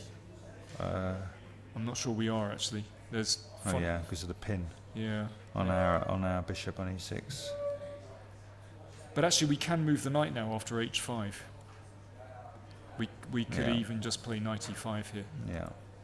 No, I think this. Isn't it? It's yeah, all but very actually, complicated. This sort of idea black has counterplay, it's not just sitting waiting. No, I think black is actually fine. Problems on the diagonal. I think black is fine. So I think we've discovered why he's played in a, I suppose it's more positional in a way. He could just get rid of that. So he'll want to win, but he doesn't want to take any risks. I would have thought as well with a tournament situation. If he can get a small advantage without any risk, he'd prefer that. Yeah. Also, it's probably suits his style. He's quite good at. Well, I think it's just objectively probably just the best move. Okay. Yeah. Probably, rook e8 just looked fine for black. Yeah. Actually. So I guess bishop takes bishop, but I don't particularly like this one. Although, suddenly this introduces this idea of taking. So looks wrong though.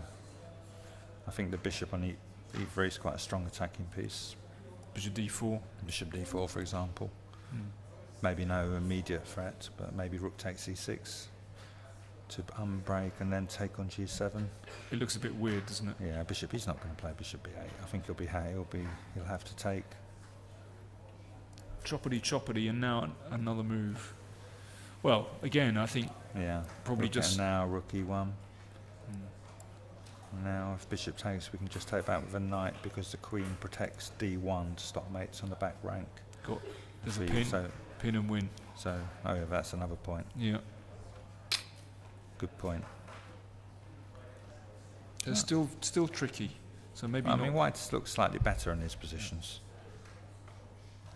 Just more. Maybe he has to take the knight at once. Maybe he's probably trying to liquidate. Maybe bishop takes and rook e8. Yeah. This is more like it, I think. Otherwise, white can get bishop's not. Let's try this. Now rook takes. Okay. Rook takes. I'm controlling this one. Thank goodness. So, can we play queen d7? Always a bit nervous with a queen on d7. The queen g4, knight f5.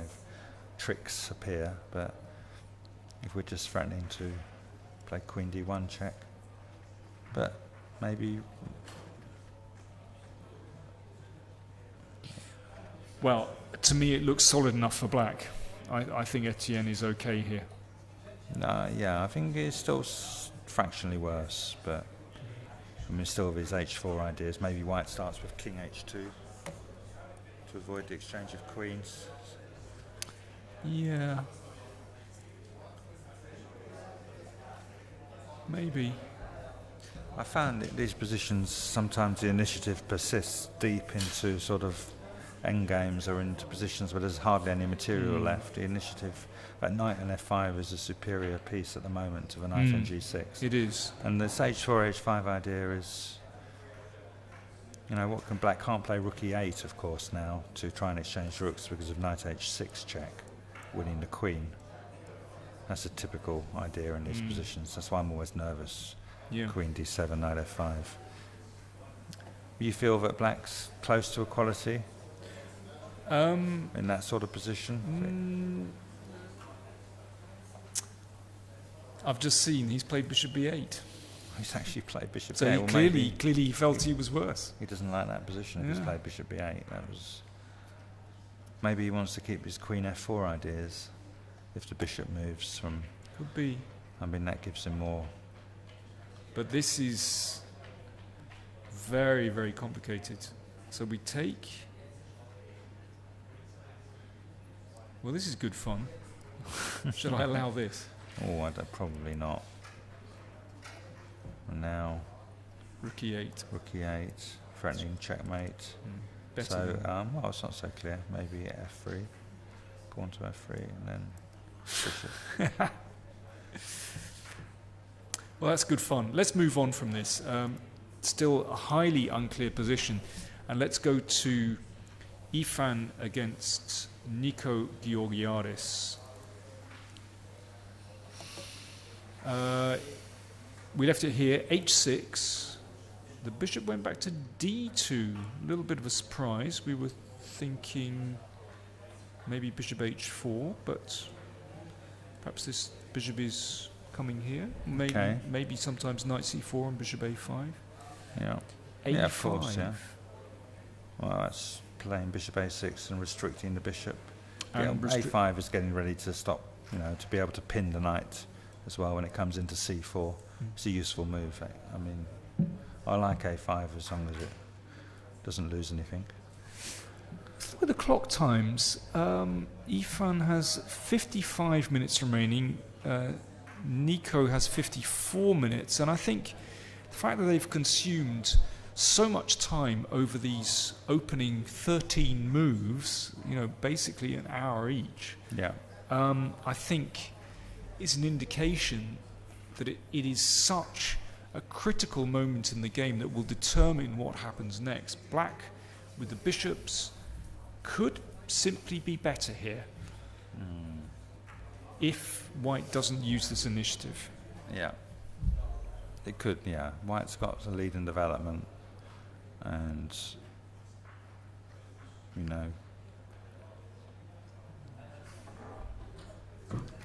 I'm sort of struggling to find a way through for white at the moment.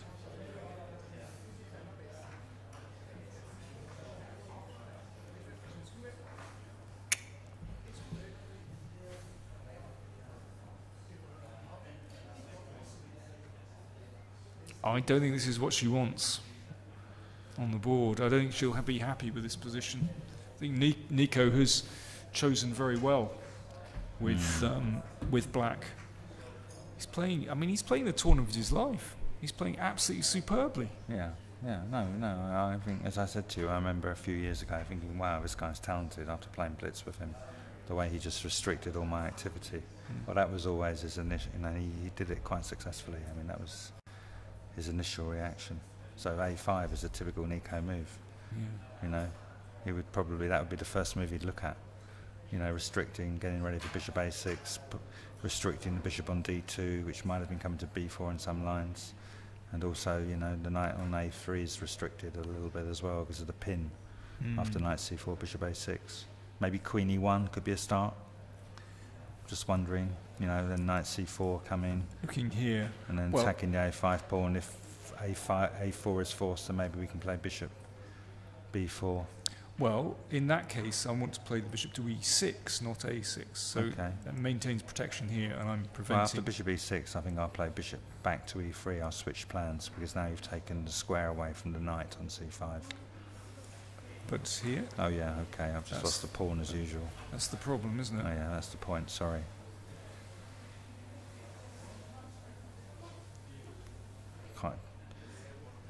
Maybe b4. Ugly as it is. I was looking at b4 and I thought, oh, it's very ugly, isn't it? I can't suggest that. It's too ugly. I've done it. I've gone and done it. It's so ugly, isn't it? Yeah, so the pawns are split. This knight looks absolutely dreadful. Yeah, but I just want to take on c5 and play queen c3. Well, if you can do that, then that's a... that's my plan. Okay, so if I play here? Well, now I obviously... I don't obviously... Is anything obvious? Bishop a5? Bishop a5, yeah. Probably queen c8. Okay, and now we need to play queen c3. So we can play knight c4. And start undermining rook b1 coming. Go on.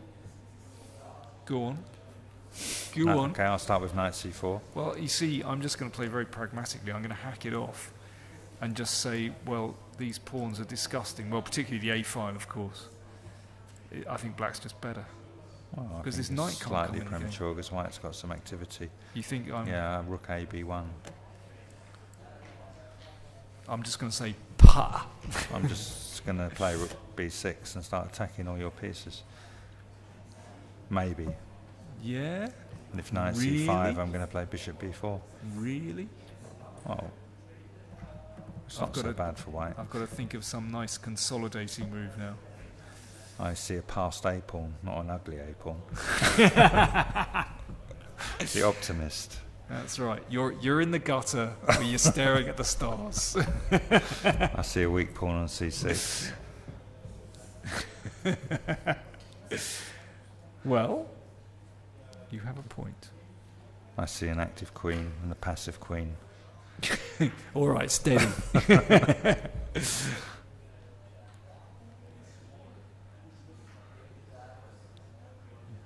How am I going to do this? Yeah, knight c5, bishop b4 is a bit of a pain. Although I could play... Yeah, well, I'm just happy to play the move like a3. I'm in no rush to, then I feel that I'm actually slightly better.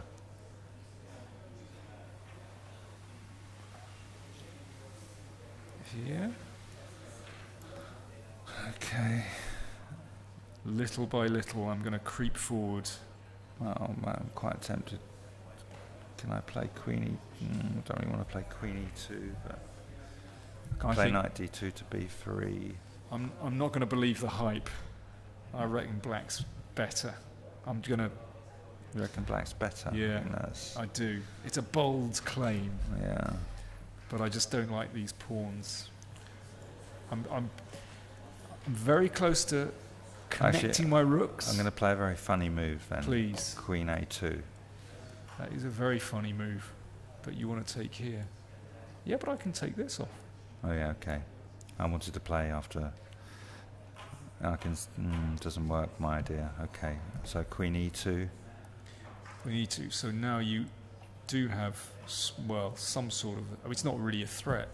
Because if I play here and you take there, I just take the a pawn. And then I can manoeuvre my knight to d2 to c4 and claim to have a positional advantage. In compensation for your pawn minus. With double pawns on the c line. Okay, listen, I'm going to move this knight. I'm going to play here. Yeah, I thought you might. Let's be sensible. Yeah, it's beginning to look quite drawish. Drawish? Yeah, nice try. I was going back to c4, that's why I said that. Really? Well, I'm okay. I want to play queen b3, it's quite a useful move. Yeah, well, this is just better for black, isn't it? I'm going to play c5 and take the a pawn. Okay, yeah, alright, okay. Congratulations. Thank you so much. So... It's an ugly move, b4, I agree. It's a very ugly move, but you were playing it here. I was actually thinking of b4 here. Okay. Which is similarly ugly. Maybe he's going to play, or she's going to play a plan like knight e1 to d3, something more solid maybe. But in this position? No, maybe it's not that great. But the knight's not doing much, is it? Unless you want to come to h4. Maybe knight h4 in these positions. Knight f5, ideas. Play f4. She played f4, remember, she surprised us a few games ago. Yeah. With an early f4. But her position's quite disjointed. It is. Unless this knight comes into the game, it looks a bit hopeless. I'm just being told interesting things are happening in Hare Krishna's game. Bishop c5 played. So we're looking at this position and bishop c5. We didn't really like bishop b8. I didn't like it. So what's happening after rook to e8?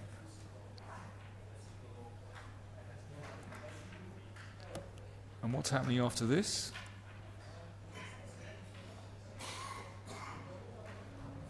Queen takes, rook d5. Good morning. Or maybe is he taking with the knight on f5? Or okay. Checkity. King f1. Rook d2. What about knight f4? Oh, that was mate in 1, sorry. Rook d2 is a better way of doing the same. Rook d2. And queen here. Wow. So he's played bishop c5. Has that happened in the game? He has played bishop c5. And now Bakrot's thinking. And Bakrot is thinking. And you think bishop takes f5 is a very strong move. Let's have a little look. So we've got two possibilities. Queen takes f5 and knight takes f5. Well, let's just check that rook one. Rook d5. Is that really...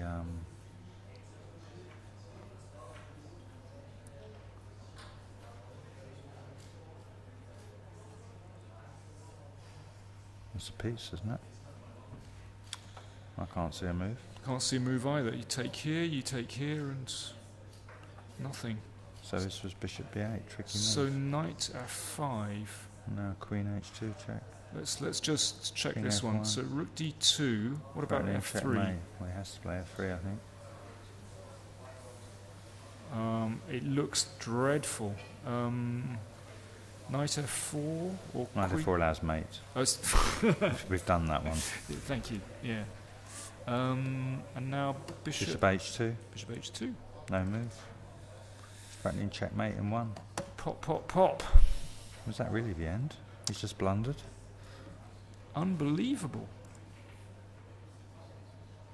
So bishop takes knight. There's only 2 possibilities. No time for any other move. Queen takes rook d5. It looks like resigns. Unbelievable. Rook d2. Knight g3, is that a move? Knight and G3. just take it off. Take. And it's checkmate next move. Pawn takes, so we can drop back with a bishop. Then queen g2 is mate, we've just not covered. We've stopped. We're sharp this morning, aren't we? Well, we got there. We got there. We got there. My goodness. Okay, how's Bakrot looking? How's Hare Krishna's looking? You can see Bakrot is calculating like mad. Do you see him moving his lips, kind of looking at variations? Hare Krishna's looking.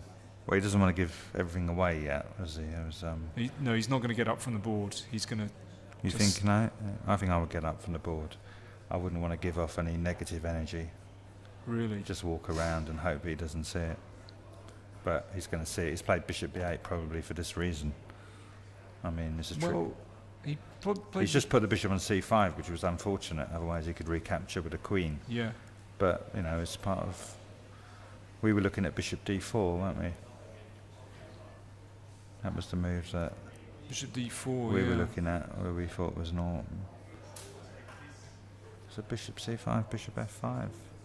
So you're a poker player, Joe. At this point, you think Hare Krishna should just be trying to look as confident as possible? I think it's too late, really, to be honest. It's not the most complicated. I think it doesn't matter what he does with his body language at the moment. He's gone. It's just gone, I think, isn't it? Bishop f5. Unbelievable. And then if queen f5, rook d5, knight f5, check, and rook d2. It looks very simple. I think Bakrot, he's looking very relaxed. He's got time. He's got an hour left on the clock. He's just going through the variations very carefully, and it's actually resignable. It's incredible, which would mean Bakrot leapfrogs Hare Krishna. So Bakrot would have 6 points. The leader in the clubhouse. Exactly. And then the others would have to catch. And also his tiebreak will be quite decent with a win against Hare Krishna. I'm not sure how that will work out. Or if it matters, who cares? I mean, anyway, it's a huge win. If Bakrot sees bishop takes knight, and we think this is just a winning move. Should we just look once again at knight takes, bishop, queen h2 check, king f1, and now we're saying rook d2.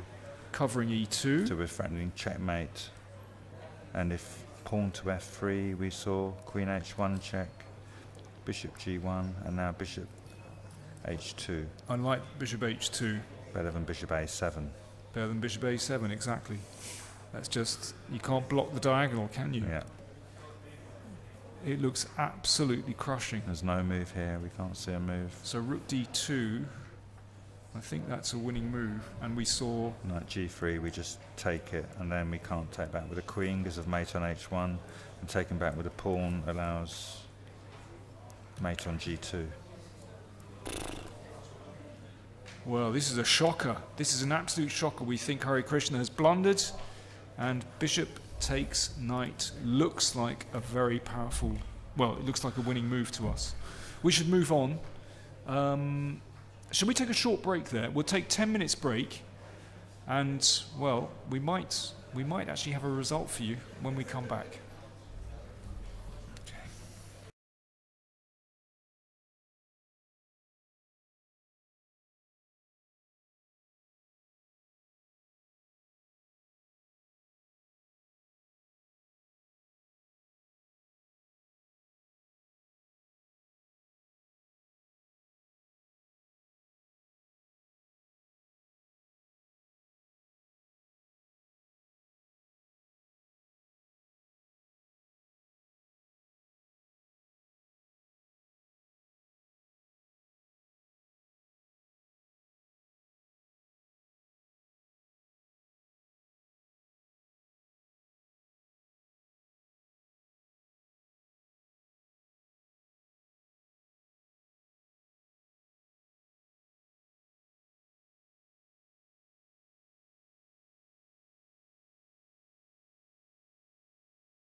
We're back again with news of the final round here in Biel.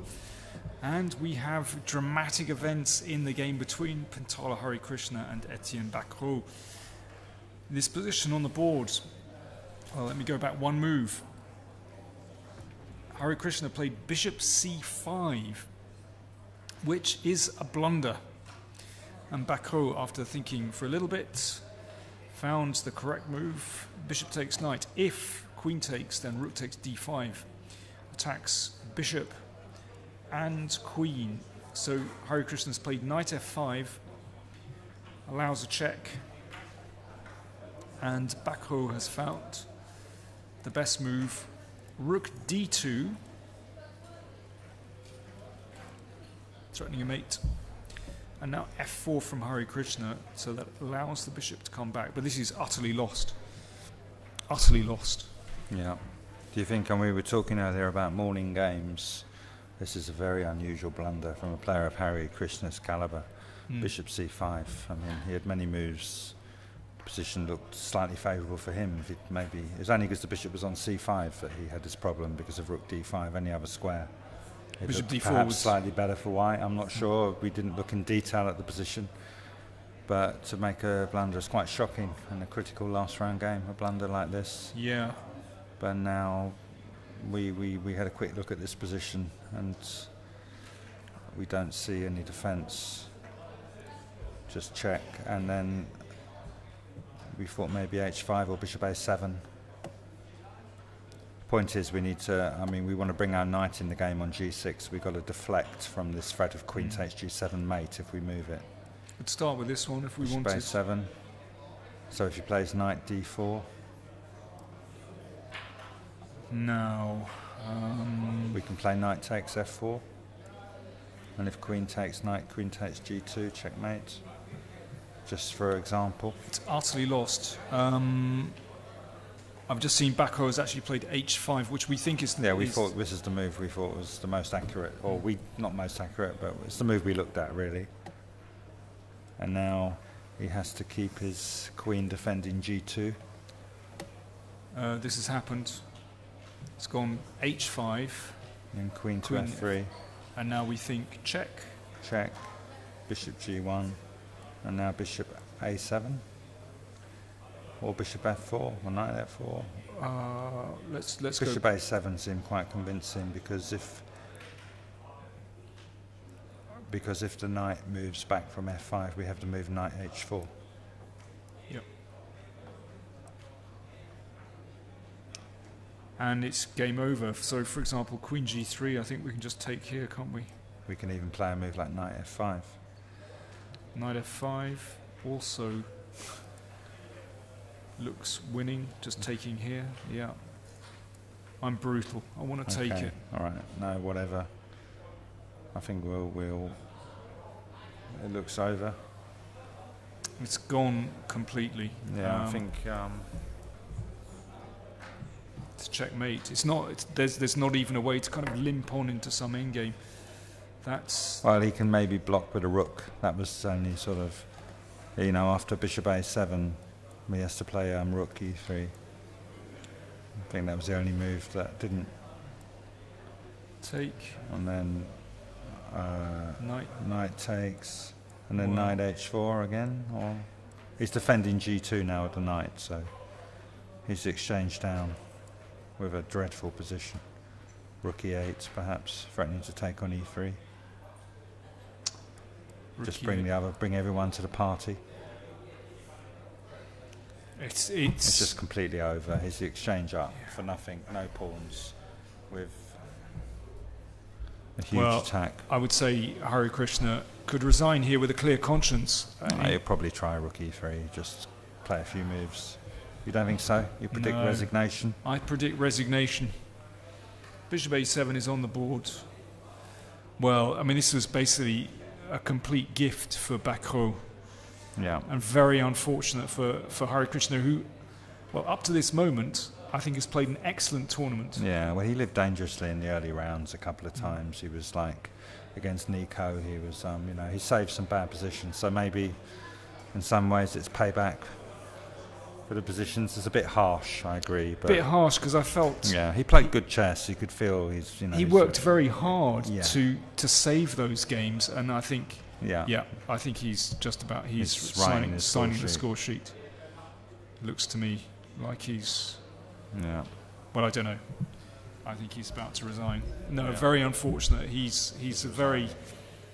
very classy player, played excellently in Geneva recently. He's played very well in this tournament, and he makes one bad move, and I'm afraid... There's quite a lot of luck, isn't there, in chess? I mean, we always overlook things all the time, and sometimes we get away with it. And this time he overlooked one move, and it cost him the house.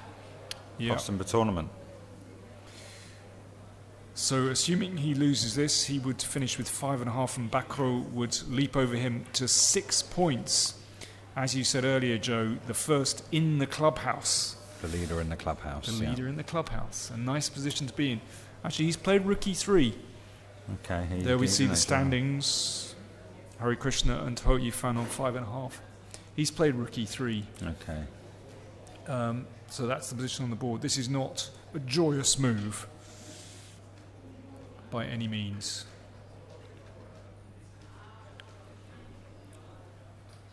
So we just saw bishop takes, knight takes, only move, and then rook e8. Rook e8. Maybe other moves, but rook e8, knight h4 is an option. Quite like rook e8. I like rook e8. Just bring them all in. Yeah. Bring the boys home. Rook e1. We can even just start taking pawns, but probably would look more like a knight h4. But it's nothing. Knight h4. Queen here. Okay, we could have a tactical solution as well. Well, we can do this. Let me show you this one. Okay. I like this one. Here takes, rook takes, queen takes, and then we have... wait a minute, you can go king takes. Yeah, but then damn. Okay. Yeah, because there's a threat of mate. I'm not sure this is quite sound. No, the rook's... You've gone... No, I'm still there. Don't worry. Okay. It's under control. Okay. I had it always under control. Okay. Okay, good. You're right, you did. Yeah. But actually... Yeah, this is over. Yeah, you're right. It is right. over. So even if he blunders, he's still winning. Okay. Yeah. But as you say, if he wants to just collect pawns... White can't move. There's no move. Just collect. Queen in the A pawn. But I think, he'll probably... If knight h4 wins, he'll play it. Do that one as well, by the way. Takes. And then after rook takes or queen takes, we have queen takes g2. And after king e1, what was your solution this time? I think I might well have truly messed up this time. We could just take on b2 to start with to get that rook out of the way, so the king is never attacking it. Very true. I mean, rook takes b2 is a sort of sadist, Yeah. I mean, if white can't do anything, just take. Can you see any miraculous? I can't, but actually my favourite move is knight h4, because actually it's forcing. Yeah. It actually forces the issue. As I was saying, if we're being sadistic, we don't really want to force it. Rook takes b2. Okay, knight h4, I agree.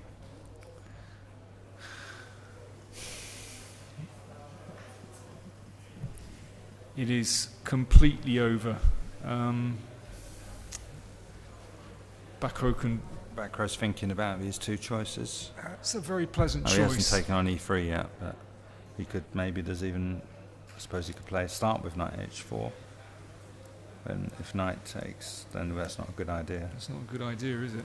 No, because the knight defends g2. Okay. No, he's just going to take the rook, and then he's going to play rook e8 maybe, or... Oh, it's so simple. Yeah. Okay, let's move on and have a look at Hou Yifan against Georgiadis. Ooh, very interesting position. After knight c4, well, knight c4 happened. We were looking at all kinds of nonsense with b4. But knight c4... Just walked into the pin. If bishop a6, well, I suppose she's got to play b3.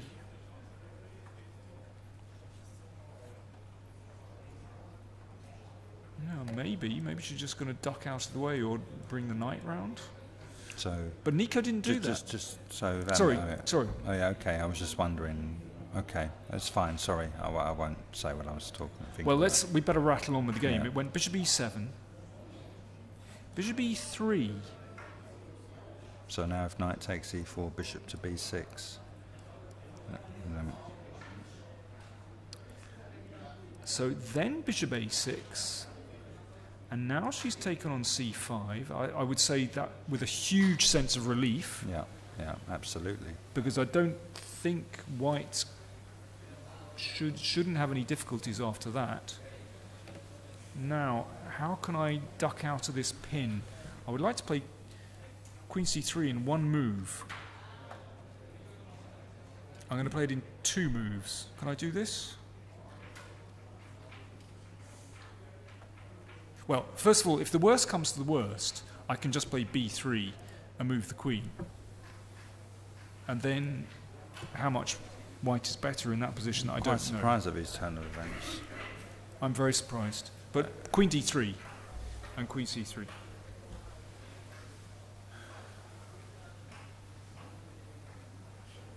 Maybe he'll...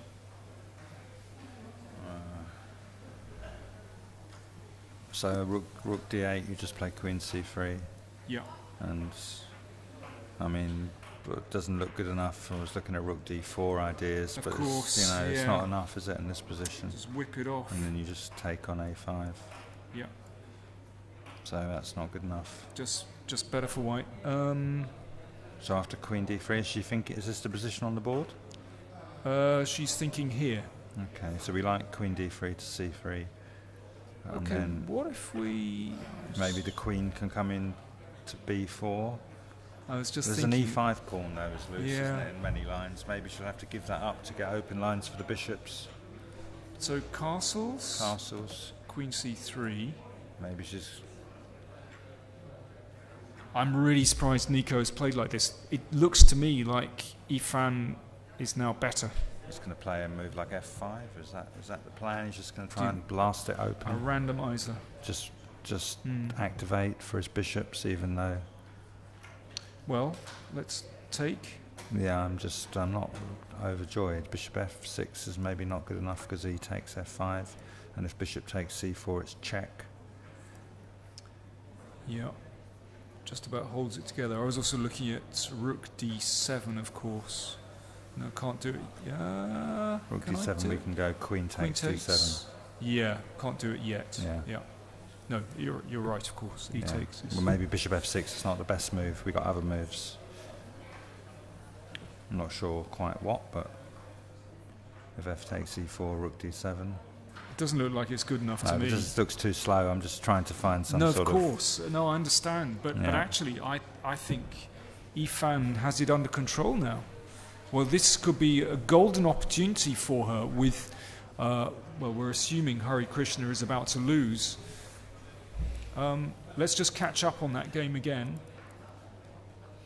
It's gone knight e3, rook e8, as advertised, and knight c4, which I don't think changes much.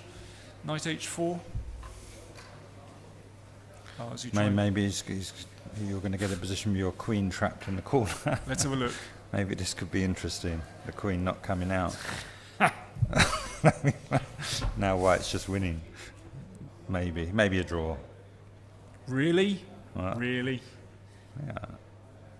I think white's winning. I think black's winning. Okay. All right. I'm just having a little laugh. I know. Anyway, we don't need to do that. He won't be doing that. We won't be doing that. He will not be doing that. No.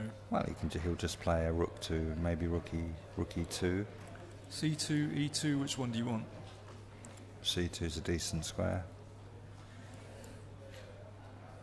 Planning knight h4 or the other rook into e2. Rook c2 looks... maybe you'll play rook d1. Is there any chance of... Then we just go... Knight takes f4. Looks quite strong. Or knight h4. Well, knight h4 is more forcing, of course. Yeah. Hitting the queen. And take here. And... Not a lot to say with that one. So nothing's changed there. Still looks fine. So going back to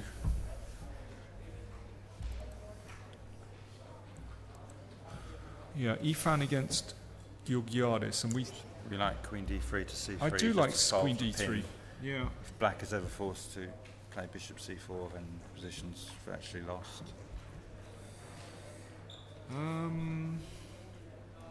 It's not a good position, Well, is it? he won't play it straight away because he has at least a tempo, but Bishop has terrible piece on E7. Ah, does he want to do this? Have you found an idea? And takes, and then Rook B8. I don't know which one, so I'll play this one. So I'm threatening this, and he wants to play Rook B4. So the idea is to play Rook B4 and C4. Yeah, something. To try and activate. You'll still be worse, though, in these positions. You'll still be suffering. Absolutely. Even if you get rid of one of the C pawns, you'll still be suffering. Yeah. Queen and Knight's a very good combination. So it's something like this. Rook B4. Well, Black's thrashing around, but I don't quite believe it. C4 or I don't know which one. C4. I'll play C4.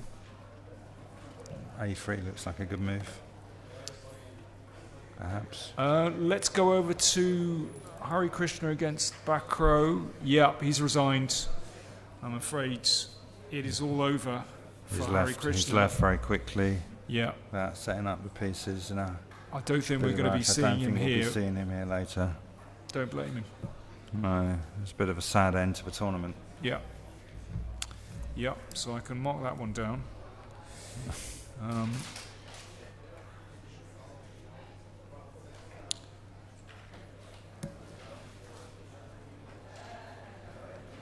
So, well, we'll see if we're joined by Etienne fairly soon anyway. Let's just have a quick look at some other games. What about Leko against Morozevich? Just very quickly there. Peter in... They've exchanged all the rooks. It looks more or less what we thought might happen. Nice knight on F4. Yeah. No, not much going on really. Looks pretty even, doesn't it? Looks roughly level. Yeah. No problems. I mean, one weakness on D6 is not going to be enough to lose the game. No. But also, you know, later on, if Black gets in G6 and F5, then... Yeah, Black pieces are active, Queen's active. I suppose Leko might want to trade Queens to sort of relieve a bit of the pressure, but... Yeah, somehow you can imagine he could exchange Queens, get a knight to C6, G3, F4. There you go, he's played Queen in E5. I don't think it alters the assessment, though. It must be... I believe White's probably, you know, fractionally better in these positions, but... Yeah, maybe. Yeah, just a little. Maybe exchange Queens, Bishop on C7, Knight comes to C4. Just trying to set up a position that causes trouble without actually playing concrete moves. Okay. Maybe the Knight on F4 is going to be, you know, forced back. But still, it doesn't feel... It is actually better for White, this position, isn't it? I'll come back. Yeah, we've always got a Bishop A4 attacking that Knight. Well, that's true. White's pieces are better. I mean, maybe Black should avoid the exchange of Queens. Maybe here? I'm just going to persist with this one. Okay. And now maybe G3 while we got the opportunity. True. You want to go into E2? I will. I'll duck in. Okay. Maybe do some nonsense with this. Yeah, I'm not saying White's better really, but it's slightly more comfortable. Probably Knight D2. I'm just looking to see if I think Etienne is going to join us fairly soon. Yeah, I know what you mean. If White can use the space. If White can consolidate, which Leko's quite good at doing, he's got some small advantage, perhaps some F4, but he'll probably continue, not much risk. Can we avoid the trade? Perhaps, maybe, Queen if we want to. Queen B2. Hassle potential. Bishop C3, I suppose. Duck around the back. I'm slightly worried about a queen coming in here. Yeah.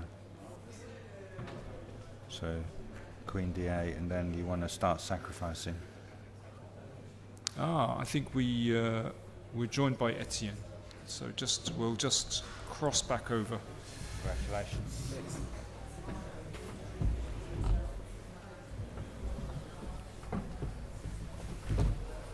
Yeah, congratulations. Thanks. But well, a strange end to the game. A strange end to the game. Okay, just blundered, bishop c5. Yeah. Well, so I mean, if we go to this position, I mean, what did you think was happening?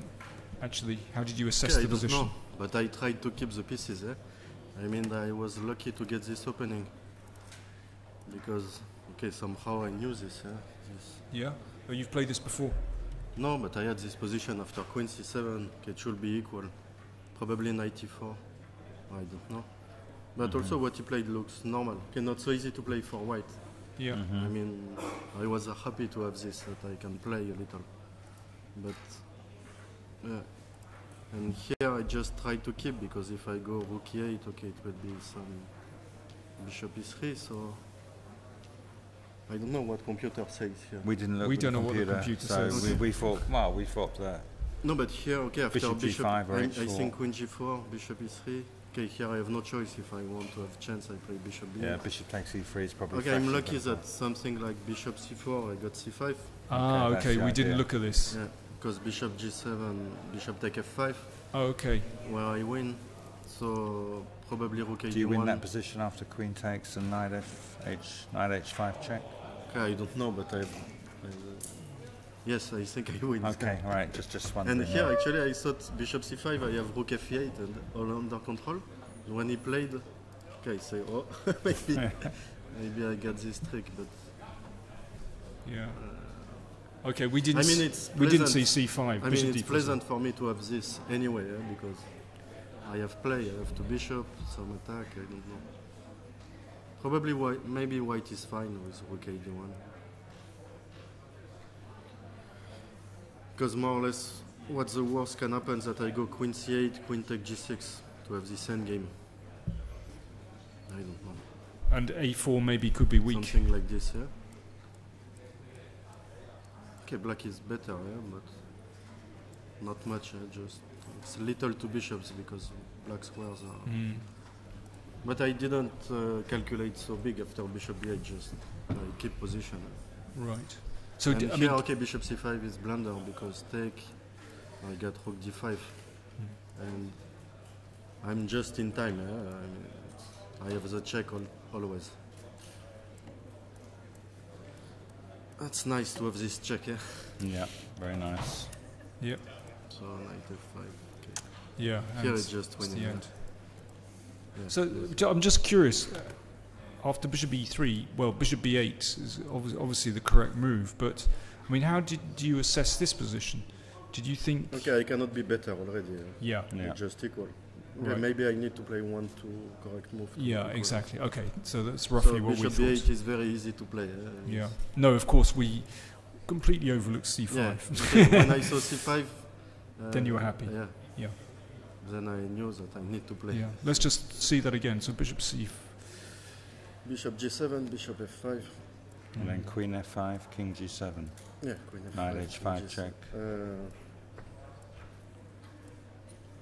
King h6. Yeah, king h6. Yeah, it's Okay. Yes, I had king h6 move. Yeah. Okay, maybe I mistake, but it's looking good for black. Yeah, it's looking good. for Yeah. black, yeah.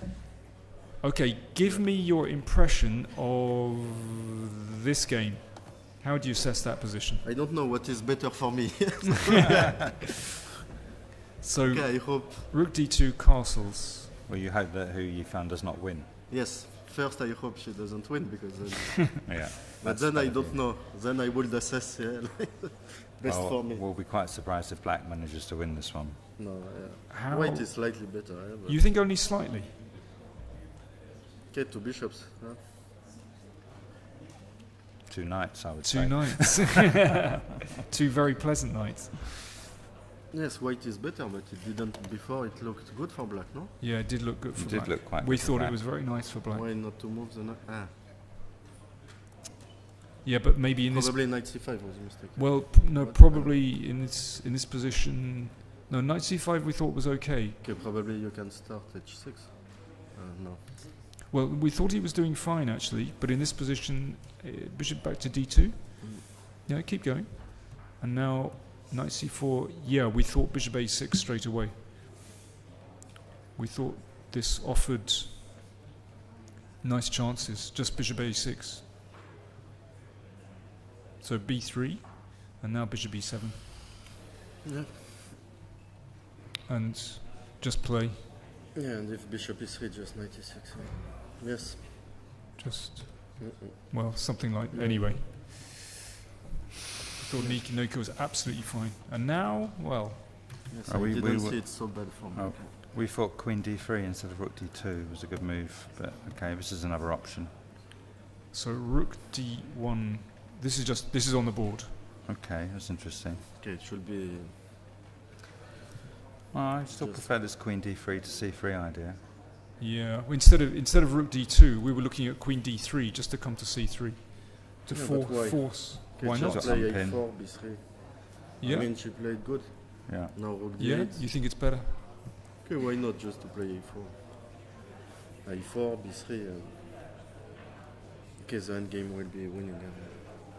Black bishop on e7 is useless. Yeah. Yeah. Yeah. Okay. Okay, well, Still, I got nice present today. yeah. You got a very nice present. So, as they say in golf, you're the first into the clubhouse. Yeah, no, because in the game, I mean, usually white should play d4 here. Yeah. Because knight f1 you play with the bishop on b3, and here it's like tempo down. That pawn is on a4 is not very useful. Maybe it was too early for him. 11 o'clock start. Yeah. No, but maybe it was not very... in Paris, many times I played without knight e7. I played with bishop e6. Okay. But of course knight e7 is the main move. For the rapid it's not bad to play bishop e6, because you get counterplay here. Yeah, But probably white is slightly better. Knight e7 is the game, many games. Yeah. But they're all slightly different, so we get very confused. Yes, With and I think is I the never pawn played here? knight e7. Okay. So, well, it worked out well. I had good position after opening, so it's not... I mean, it's not very pleasant to play for white anyway, because you cannot play for advantage already. Okay. And there is no easy way to equal. I mean to. Yeah. We were I was wildly lucky. optimistic about white's position. Of course, when we see a knight on f5, we get very excited. I was very lucky in my game, and now I hope I will get lucky in the other games. Other games. Well, let's see. But are you satisfied with your tournament overall? Yes, of course. Okay, after the final game, of course. Yeah. But, okay, yesterday I was not very happy because I mean with Hou Yifan I played a bit careless opening, but then she played really good. I mean, just nothing to do. She just won good game. Yeah. But yesterday, of course, f3 was clearly better for white. I mean, when in the opening, when you yes, played bishop d3, we were wondering after about e5, this bishop position. e3, f5, f3 is just big advantage. Okay, oh, you checked yes. that, yeah. So when I came back home, I said it was a bit. Never mind. But of course today, all's well that ends well. Yeah. Good. Okay, Okay, thank you. you. Okay, let's get back.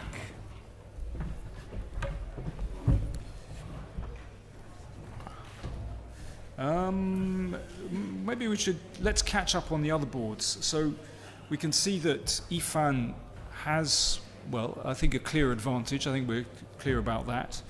Let's go back to Navara against Vaganian, which we left, well, around, I can't remember where we saw it last. Do we see this position? We can go back to 15 g4, maybe, just where the tactics started, just to have a quick look at that again. g6, so that... And now this is very simple. And the more we looked at this, the better it got for white. Yeah. Because these pawns are so static, because it lets the bishop fly. This is where we left it. He played king f7. We were looking at king to the h file. And we thought knight was coming into d4, which it did. He's getting ready to... Yeah, these pawns are inflexible because whoops. I bet Oops. I didn't mean to do that. Sorry. They can't advance. So he's threatening to take on e6. There's that king on f7, and everything's on the same diagonal. And he's gone for knight takes e6, rook e6, queen d5. Oh, nice. And then it's just going to be... And if knight d5, is that Check. permanent? Knight d4, Here. Now. f4. Oh, here we go. It's checkmate. We love a checkmate. So that was his whole plan. That was the whole point. Can we just see it from the start? Because he calculated this position. From knight takes e6 on move 23, maybe. So he played knight. This is what Navara calculated. Queen takes d5. He calculates rather well. Yeah, like a machine. It's quite beautiful. So check. So if the king moves, then we're just taking the rook and pawn up in the ending. So we're trying knight d5. And now knight d4 check, king e5, f4. If knight takes, we're going to be a rook up, or a piece up. And now king e4. Yeah, obviously if king back, then we just take. Yeah, completely winning. Bishop c2. Nice calculation. Yeah. So the game has gone after check instead of knight d5.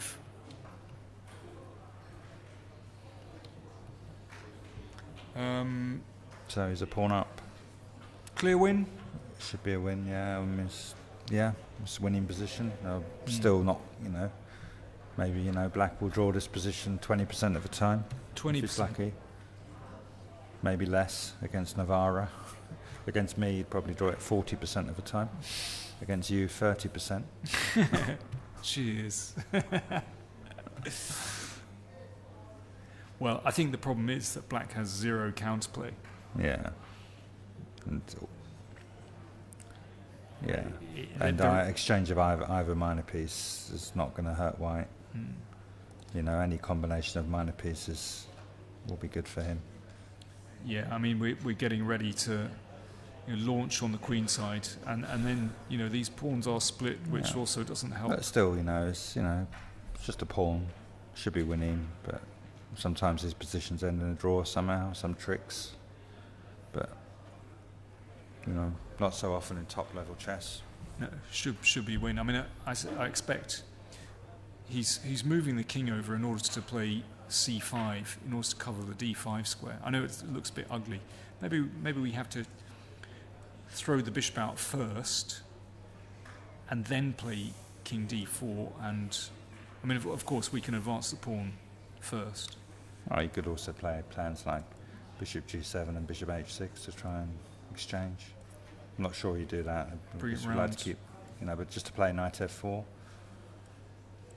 Yeah. And then because if the pawn's on h5, it'll be weak. I don't know about going into a bishop endgame actually, because I think bishop endgames offer the most drawing chances. Yeah, I think I'd rather actually keep. Yeah, probably just keep everything. Exactly. You're right. I'm not. Yeah. And bishop g7, king d4, advance the pawns. Yeah. And it should be winning. Yeah, quite comfortably. I think I agree. want the king on d4. Yeah. Yeah. Should be okay. Yeah. So that looks pretty comfortable for Navara. Let's go to Studer against Ponomariov. Let's see what we've got there. So this is hotting up. This looks very exciting. What are the clock times? 23 minutes for Noel Studer, 36 for Ponomariov. Wow. Knight c3. So we left it knight c3, bishop a6. And now Studer, we were sort of trying bishop g5 stuff. You prefer? But he's gone knight g5 instead. Well, this kind of stuff, knight d5. Well, this certainly looks like a big possibility now, very straightforward attack. Bishop or knight takes d5 threats in certain positions. h6, is he playing? Well, we did briefly wonder about knight takes d5 and e6 at these sort of positions, didn't we? We didn't actually examine them. Well, I mean, one thing H6. is you could just play here, of course. Yeah. no harm done. And now after castles, we can come back, and we still got the bishop on c1. I think we mentioned earlier that this is, that's a good arrow. So maybe I don't know whether the knight should go back to. No, this is H3 or wherever. It's dreadful for black.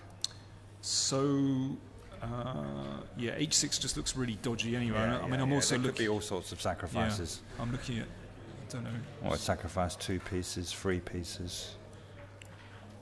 Check. And this looks like we're. Have we gone over the top? Probably. Anyway. Here. He didn't. It's actually not stupid, because if I take this one, then it's. Yeah, this positions could be good, but. So Pono, I think, probably very sensibly whipped that off, but that's a huge positional concession. Yeah. Oh, dangerous, isn't it? Well, you said before the game, often the back marker often wins in the last round. The person who hasn't won a game, I mean, it's the last chance, and they find some sort of superhuman force to win in the last round.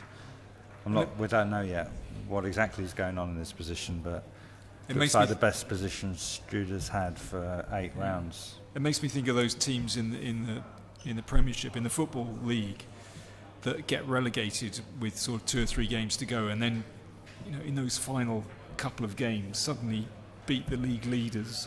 It makes me think of the England cricket team when they win the dead rubber. They're 3-0 down in the series and they win the last 2 tests. Oh yeah, that's standard. Okay. Anyway, let's. This is. Okay. This looks great for white. It does, doesn't it? Because the king's in trouble. Yeah. This reminds me of the game we saw earlier between Harry Krishna and Studer. Yeah. That knight coming to b5, coming into d6, bishop on g5. So maybe, he's going to play a4 now, is he? Has he learnt that from... a4? This is what he learnt from Harry. Yeah, he did. It's all paying off. It's quite similar, isn't it? But by the way, what happens on this one? Well, we've got knight d6 check. Takes. And now... Takes. And now... We're going to take on e2 and take on d5 as an option. Well, you can choose your poison, can't you? Yeah, this one's... Knight b6, rook a5. How good is it? And then we're threatening some sort of... Maybe we should just go back in case there was something else. There's probably something huge here. Let's just have a quick look at knight takes a4.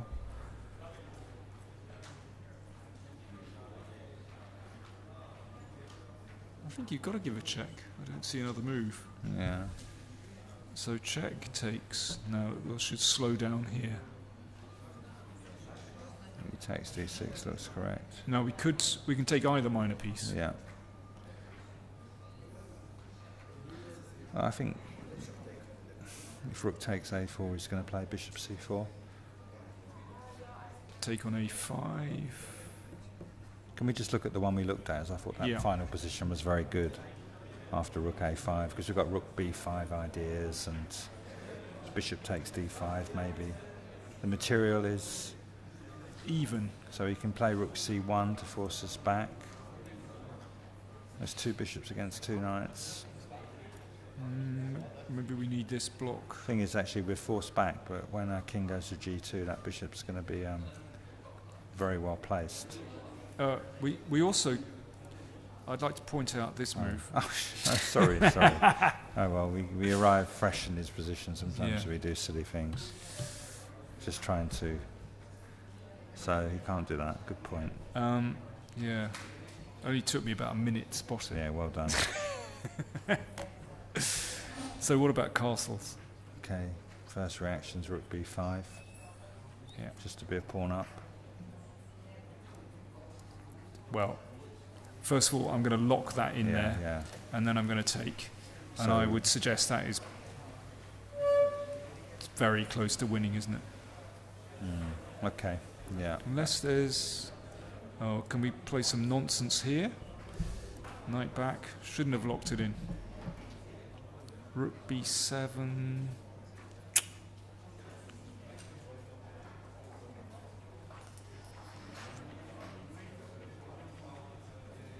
Well, I think I've managed to create some complications there. Okay. So I won't lock in. We're quite far. There's probably many ways that. Okay, let me do this. Yeah. Yeah, we can keep bishop e7 in reserve. Yeah, because If he f6 ever takes on d6, isn't very attractive really, because No. this is. we'll very have bishop weak. h3 perhaps coming. Maybe just bishop f4 now. G5. Well, okay. You don't wanna, I don't know. okay, bishop back to e3 then. Yeah, one of these Or moves. d2, we're threatening rook takes e6. Yeah. Okay, it's better for white. Yeah. So we better go on because we've got a lot of moves. Knight b5, a4 takes a4. Bishop f1. Any more moves? More moves? Wow, loads more moves. Are they short of time? Not really. b3, crazy. Crazy. Okay. Well, who's better and why? Black's a pawn up. Maybe it's gone wrong. Clock times. 22 minutes for Studer, 34 for Pono. He's just parked his rook on c4 and saying, take me if you dare. Please. Begging. And then something to d5. Rook f3? Well, we don't need to take it, of course. We shouldn't take it.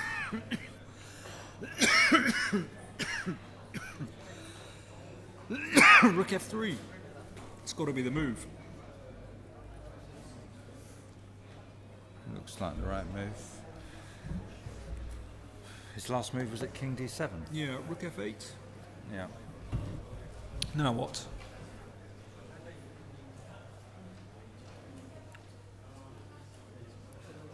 Well, this is still very tense, isn't it? It is very tense. It all happens so quickly. I feel a little bit frustrated with the white position. Bishop e2 maybe. Is he going to take on d4 as d4? We can't take on d4 yet because No. queen takes d4. Exactly. And rook But something's gone wrong for white. It was looking tremendous. If we go back here, yeah. now what happened? Because There's this position. this looked perhaps. very slow. Bishop f1 looks, but maybe. What if I hit this guy? He's going to play rook c4. Anyway, so that's his next move. Yeah, but maybe we could still.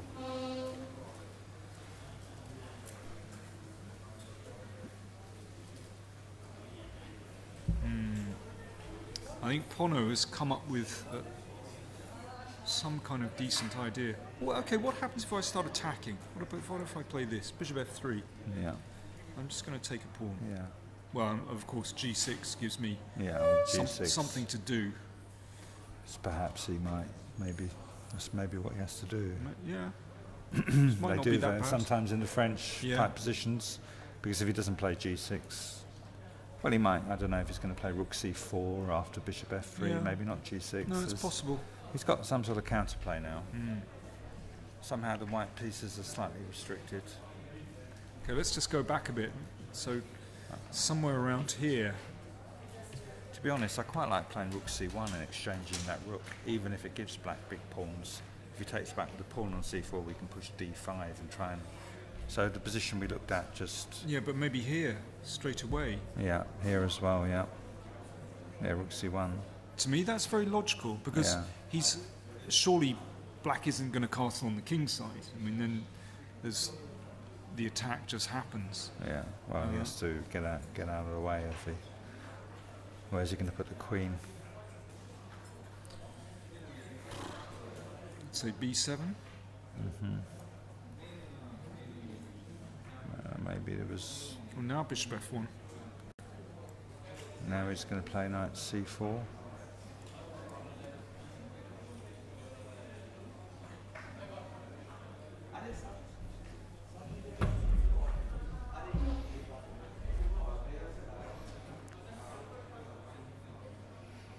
Still can't quite put the boot in. Ah, this. Okay, I'm looking at all kinds of sneaky things now. Let's do queen g4 now, and if knight takes, I'm hoping this one works. And that's because the rook on c8 is hanging in certain lines, and if rook takes c1, you want to play knight d6 check. Padang. And then it's not over yet. Isn't it? King f8. Yeah, well, why can't I just recapture? Oh, yeah, okay. Now it's over. I just wanted to see you play that move. But after, instead of knight takes b2, black will probably play h5, as Pono did in the game. Yeah, but Just now, to see what happens with the queen. don't know, one of these squares? I think I'm a happy bunny. I don't know which one. I'll play f4. Okay.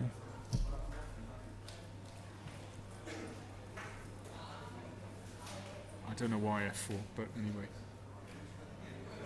Yeah, look, the position looks better for white, doesn't it, round here? And the way the game is developed, it looks much less clear. Yeah. He's...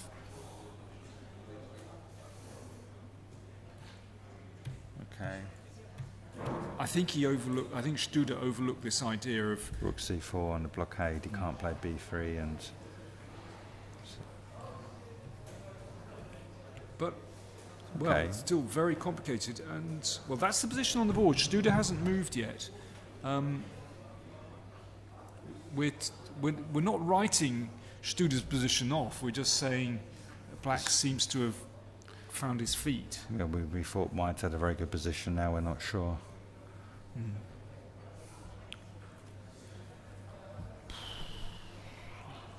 If the d4 pawn drops in certain positions, it's not attacked just yet, but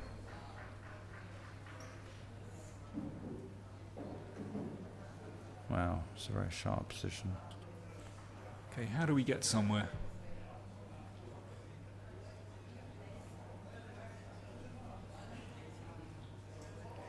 Maybe queen f4 rather than rook f3. So I defend this with a rook. And maybe queen. If we go queen f3, you can play knight takes d4. So maybe queen h4. I don't really like this maneuver, queen, but So this doesn't look right. We so can still just to- take it. We still just take on d4. Yeah, let's on the just show official- that. Yeah, And that's fine. but somehow it looks just trying to maybe Well, I'm not create sure. weaknesses. Yeah, but you see, we might be able to just pop the bishop back, secure the d pawn, Yeah, of course. And then yeah. the queen That was after g6. does its thing. Yeah. Yeah, exactly. And So- if knight takes e5, we can always just take it That's nice. because of the pin and whatever. There's lots of things. We win a half a chess set in that variation. Yeah. So black won't want to play this. This is, you know, queen f6, bishop h6 ideas. Okay, so I think black will probably not defend the pawn on h5, maybe, because Well- even after we take, it allows maybe knight d4.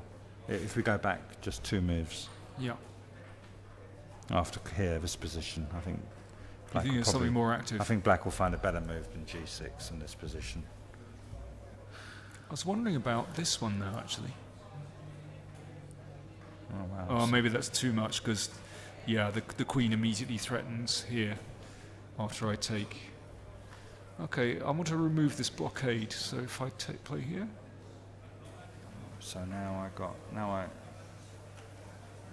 can I play rook f3 now? So it's, yep, and now f3.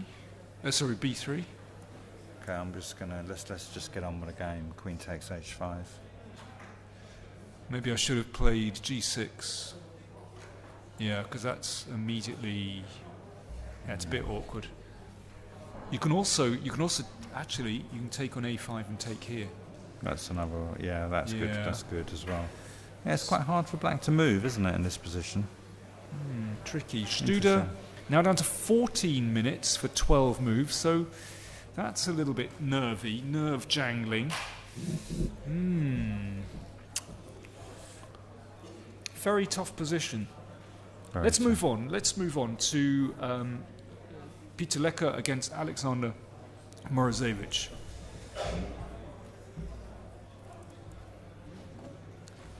And that's the position on the board. And there's Moro thinking here. Well, he didn't trade queen straight away. He played bishop a6. Like queen a6, yeah. Yeah, sorry. Yeah. Okay.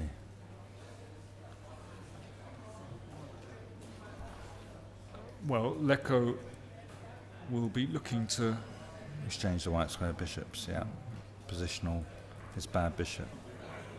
and as you say, get a little advantage. Oh, he'd also be, you know, if he could play bishop c4 and then he'll be looking maybe to play bishop takes f4 next move. The knight's a little bit... How bad is it though? No, I'm not saying it's really bad.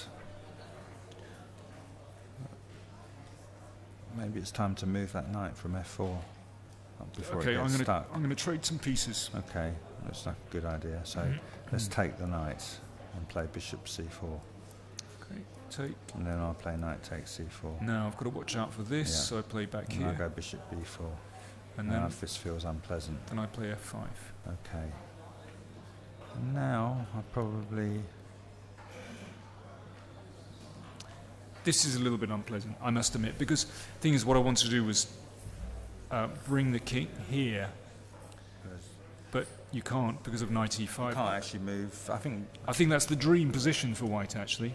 The only thing... Now it's time to bring the problem king. for is if he can play f takes c4, f takes c4, then he can jump out with knight f6. Yeah. And that would probably be enough to save the game. So maybe it's okay, f5. Maybe. Might be just in time. Here.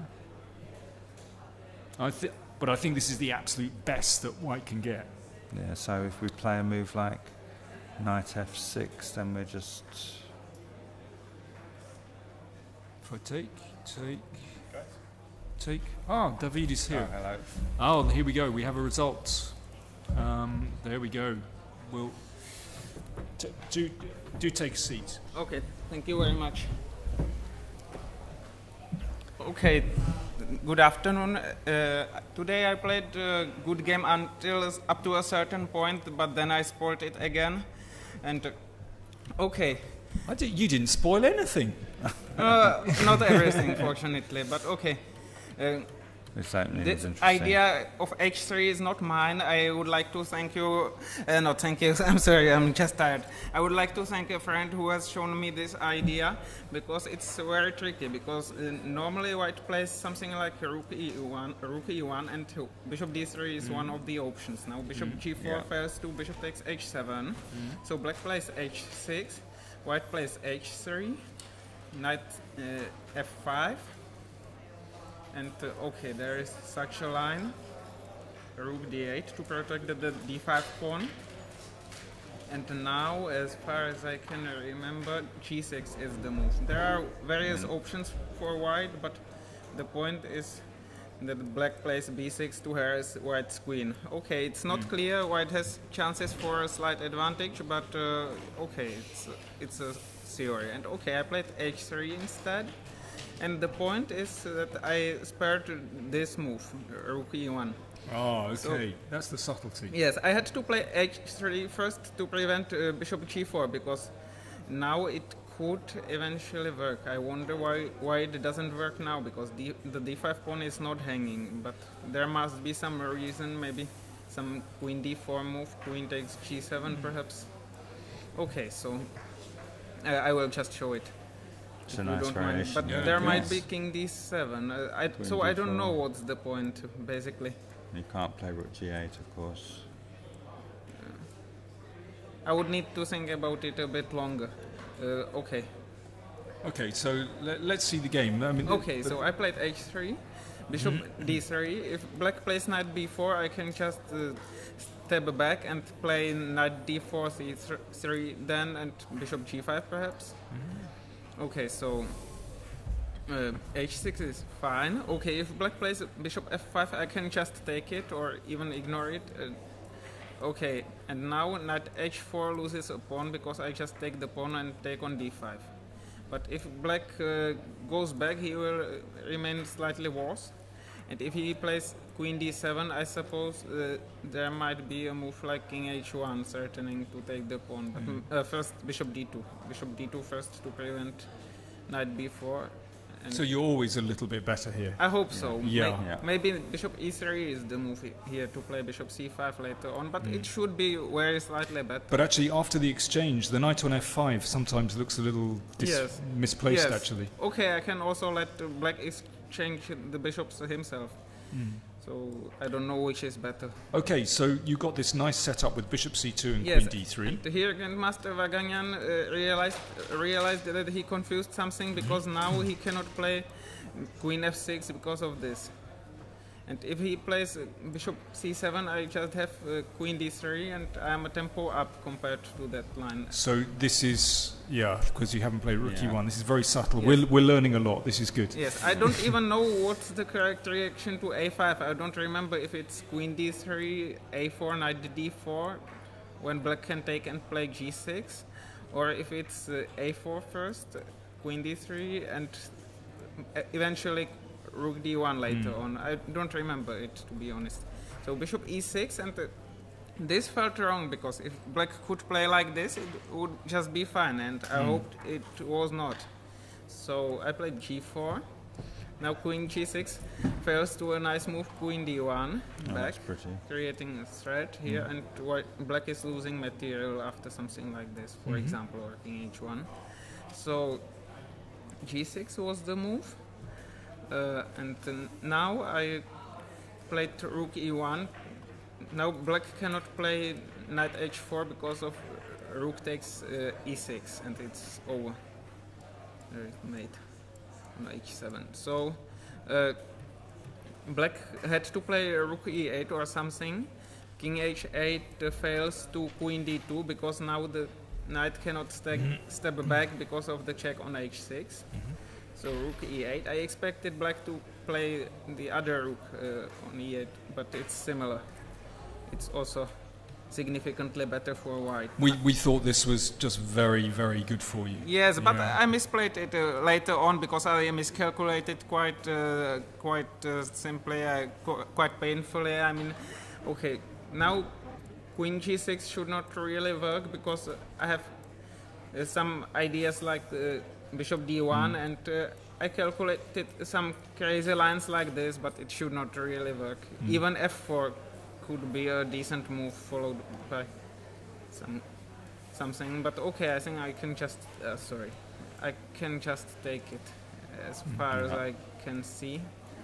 And now there really should be something. Queen Even g3. though I was not, yes, queen g3. I was not completely sure how to neutralize black's initiative, but I think it should really be possible. I mean, there are some tricky lines like this. This is what basically white should avoid, even though it is still somewhat better for white after rook takes h6, bishop takes. But okay, it's not what I would like to get. But okay, it must be winning somehow here. Even this f4 and eventually also bishop d1 if necessary. I mean, it cannot be good for black. Even if I play something really crazy like this, and maybe it's not the right way. Okay, at the very least I can take here, which is certainly not the best way how to deal the position, but it should still be winning because this fails for black. So rook d8, and now I played a silly move. I expected black to play something like rook d7, and okay, here knight bd4 might still be fine, but okay, rook e1 was perhaps more accurate. I am not sure about queen g6, or I was not sure about it. I wanted to prevent black from playing this, but I don't know, because after my move I realized black could play knight e7, threatening e5 and e4, and okay, it cannot really be good for black, but there are some complications and I need to be a bit careful. I considered various tempting ideas here, but okay, I don't know what's the best. Even a move like knight h2 might be fairly good to prepare f4 or sometimes also queen f3. Okay, black's position remains bad, but okay, there's still a lot of play ahead. Okay, there are some tricks like this, but black can just play rook g8 and the play goes on, even though white is significantly better. So okay, I played rook e1, which is fine, and now I just blundered something. I mean, my point of knight h4 here. And here I'm winning on the spot. Basically, I'm taking some pawn. But you didn't blunder anything. I did. Okay, here I'm also winning. I'm at least a pawn up, perhaps 2 pawns up, and I have a bishop pair. It must be winning, even though if there is no direct attack, which might be there. Okay, but what I played was quite silly, because I suppose I could have played bishop b3, and it looks as it's over, because after queen g6 I just have knight h4, and I can probably take one of those little pawns. I don't know which one, but it should really be winning. But the game looked convincing. Yes, I don't understand. Yes, explain. Okay, but this was much better. Sure, okay, but... Okay. I mean, after knight a5, I can even play this, or take on f5 if I want to. But now I'm threatening knight e6 with a total annihilation, so okay. Knight takes e6. I just blundered that the rook on g8 was defended, and you overlooked. Okay, you didn't blunder any Okay. material. Blundering. Okay. You overlooked. Oh, yes. You weren't happy about going into an ending. But this is an ending a pawn up. Yes, it's technically winning, but okay. After what I showed in this tournament, I was not very sure. Okay, I could also play bishop b3 because this is also fairly bad for black. We saw a very sweet checkmate as well in that line. Yes, that was my intention actually. Yeah, you were carried away by that line. Yes, me too. Actually, even c4 is winning comfortably, but this is even stronger. And I suppose Grandmaster Short could play like this if there were not this. If there were not this king f6, because he allows his opponents to show a beautiful final. Yeah. So okay, I was a bit disappointed that I only got a winning endgame of king g2. We would have been delighted. Yes. Okay. My first intention was to play maybe not first, but my basic intention was to play something like c4. But the problem was that here black could get some counterplay by activating his king. I mean, if I go knight d4, he has king e5, king e4, for example. Here, perhaps he can even defend his pawn, even though I'm not completely sure. Okay, even this is not completely clear, even though it should really be winning for white. I activate my king if black allows me to do so. But okay, so I decided to play a waiting move and wait what black does, because he is pinned. He can play something like king g6, but okay, then perhaps I can give a check, play king f3, maybe knight g2 later on, and it should really be winning. I can also swap the bishops sometimes. So okay, bishop f8, c4, I'm not sure about this either. I mean, my intention was to play bishop c3, and originally I missed king f7. Okay, this should also be winning, but it's not completely clear either. So I also considered playing knight h4, but okay. The problem is that I am not in time to push, to both put my king on f4 and push b4. And without it, it might be a bit tricky here. Because I cannot out-tempo black, probably. I mean, it should be winning, but okay, there is some technical work ahead. So I decided just to improve my pieces. I also considered playing f4, but it looked rather preventing my king from entering the play than like preventing my opponent's counterplay. So I just simply activated my king. But here I think black could play b5. I mean, I didn't play b4 because of this. I don't really think it would work, but okay, black's king becomes active, and okay, there is some counterplay, at least some checks, and my h3 pawn could become weak. So I played king e3 to neutralize this sort of counterplay, but even here b5 deserved some attention. Okay, I'm probably winning if I play king d4, knight c5 check, but okay, it didn't look especially clear to me, so I would probably play something like this, because now if black goes somewhere with his bishop, I have this little check and he cannot go on c5. So it's a sort of, okay, it's not Zugzwang, but he doesn't have many useful moves. And after h5, black is threatening to push my king away, so I would play bishop f6 to prevent this, to play king f3, and it should be technically winning. And I would also like to mention that after bishop c5, taking on c5 should suffice, but there is some sort of a provisional barrier, so I would probably prefer king f3, and now something like bishop d2, bishop e3, if nothing else. Okay, so knight e7.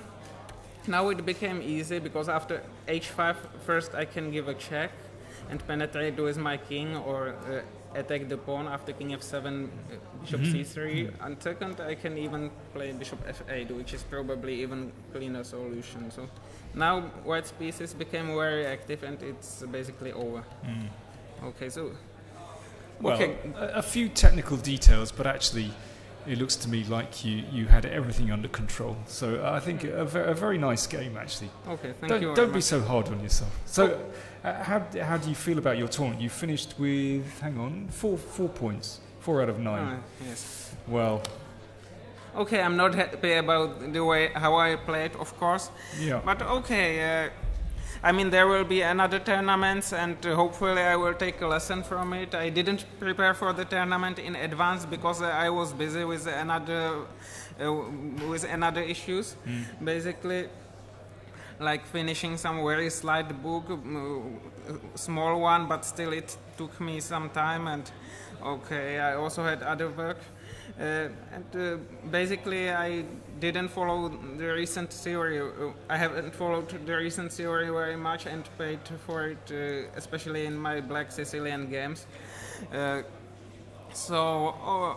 I think it's not a nice result, but it's a just result, because I didn't really play well here.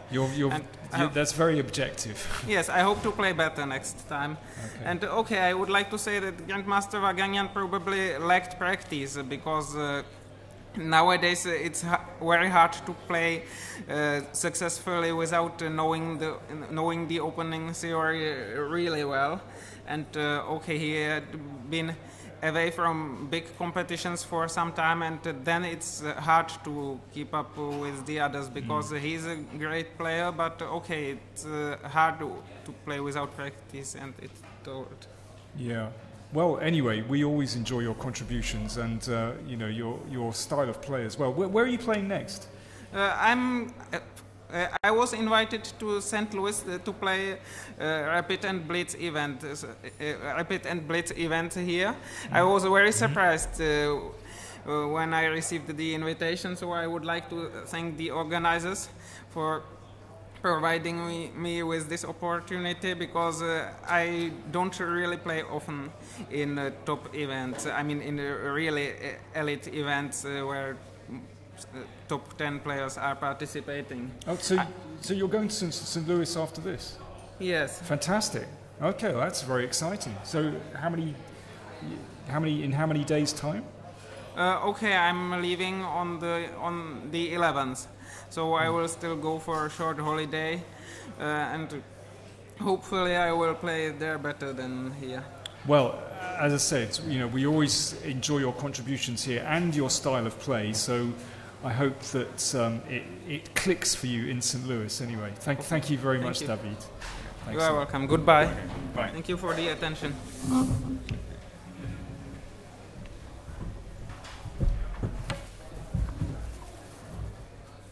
Well, I think I learnt a lot there. Yeah, I Very think I'll be interesting. playing 10h3 in my next game. 10h3, it's a good opening. I'll be checking. Yeah, It was nice quite nice. I was confused when I looked at the database. I'd never seen this idea of this way that he won material in such a well-known position. I mean, there must be 5,000-10,000 games from move 10 in that position. But well, of course, it's very clever to omit rook e1. Yeah, because the standard plan for black is to play this idea with queen f6, etc. Yeah. And it's usually just about okay. It's more active than swapping off the bishops and getting that IQP position. Yeah. So that's the way black often. But so this move order obviously prevents that plan. We should catch up with Hou Yifan's game against Georgiadis. This, of course, is crucial to the result of the tournament at the top, and we left the game around here with, we felt Yifan with a clear advantage.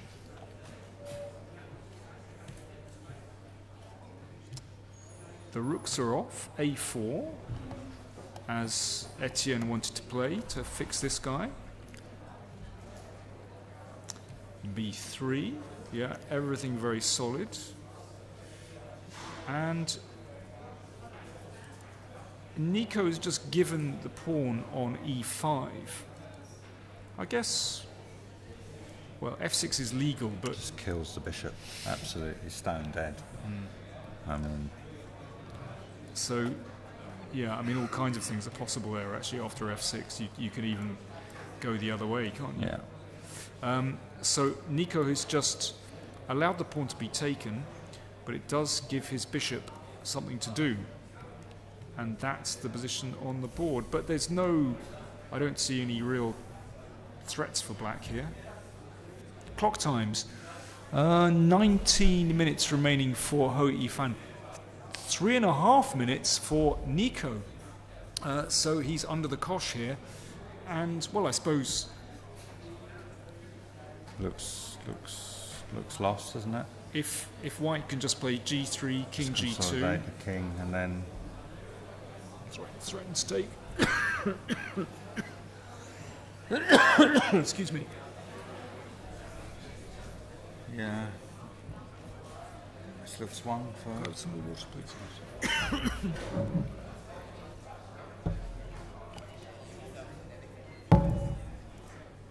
Thank you.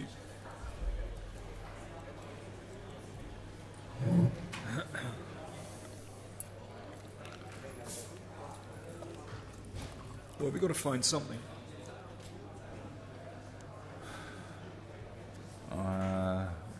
What if we can't? I just like this plan, just g3 followed by knight takes bishop. What if I trade queens? Okay. Well, I'm quite happy to exchange queens. Maybe I'll take on c3, it's the simplest. And now we can attack the pawn on c6, but then bishop takes knight, so we've got to unpin. Maybe not. Just looking at king f1, so we've got as well to e2 to d3. g3. Yeah. Just bring the king up. Knight e5. Bring the knights here. We're attacking c6. Looks just technically winning, doesn't it? Yeah. I mean, I'm not sure we even need to trade. I was just thinking g3, actually. Yeah, of course. Yeah. Just asking black what he's doing, really. Bishops are not got anything to attack. If he ever takes the knight on c4, it's just hopeless with the black. Might take a few moves, but... It's gone king f8. Okay. Well, I suppose the king might stagger over to defend the pawn. So he can play g3 or... Let's do it. Okay. Here and now here. we can take. We don't mind even bother. Oh, you can take on d4. Well, it's game over, really, isn't it?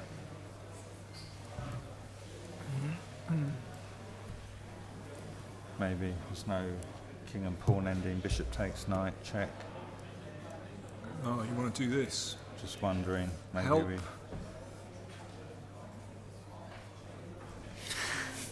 That's his plan. Heading Okay. straight to... Here? Okay. Here. Now we... Take that one. King up. This is completely unnecessary, of course. Yeah. But it's probably winning anyway. But Yeah. yeah.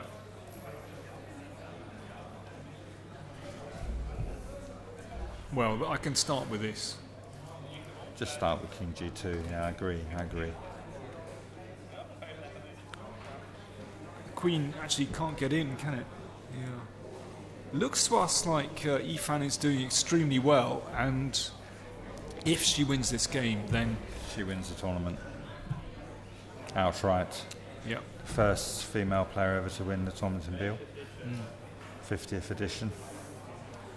Let me see. Let's go to Studer against Ponomariov because that was kind of hotting up. Wow, it is all happening. No, We left it in this position. Yeah. he found the move Bishop H4. Wow. Queen G5 he wants to play.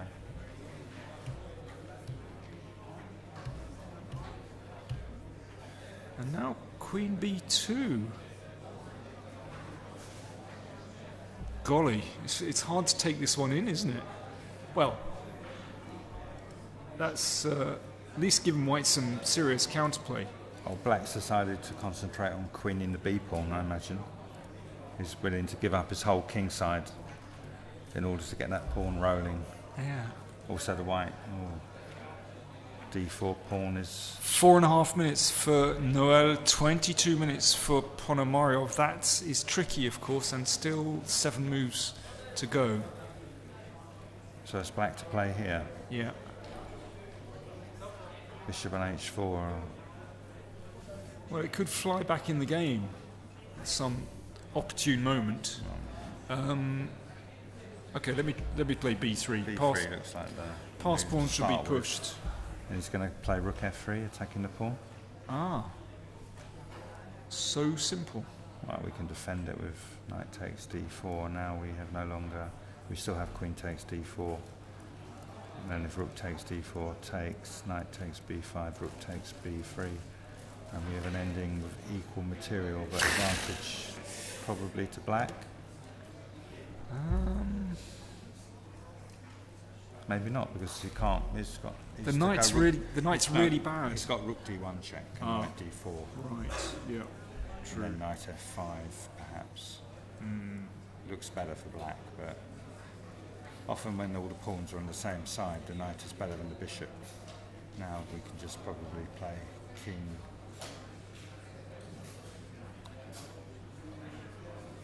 It actually still doesn't look that clear. Maybe probably Rook E1.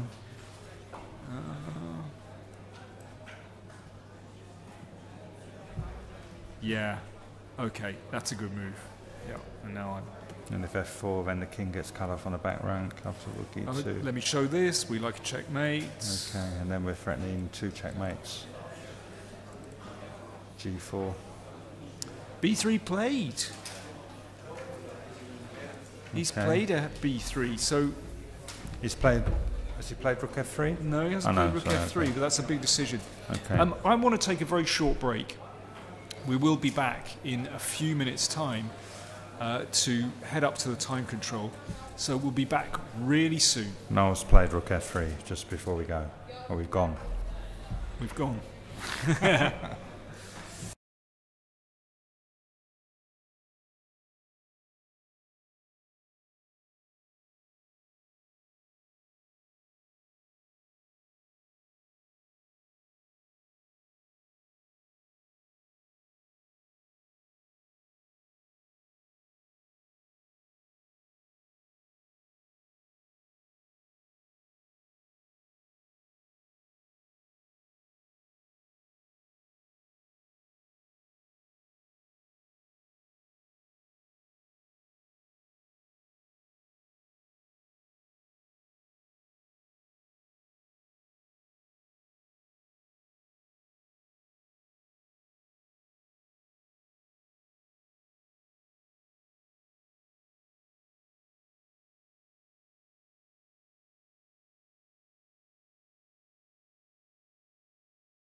Welcome back to our coverage of the final round of Biel, and it's been spectacular so far. We have 3 decisive games and we have a winner of the tournament.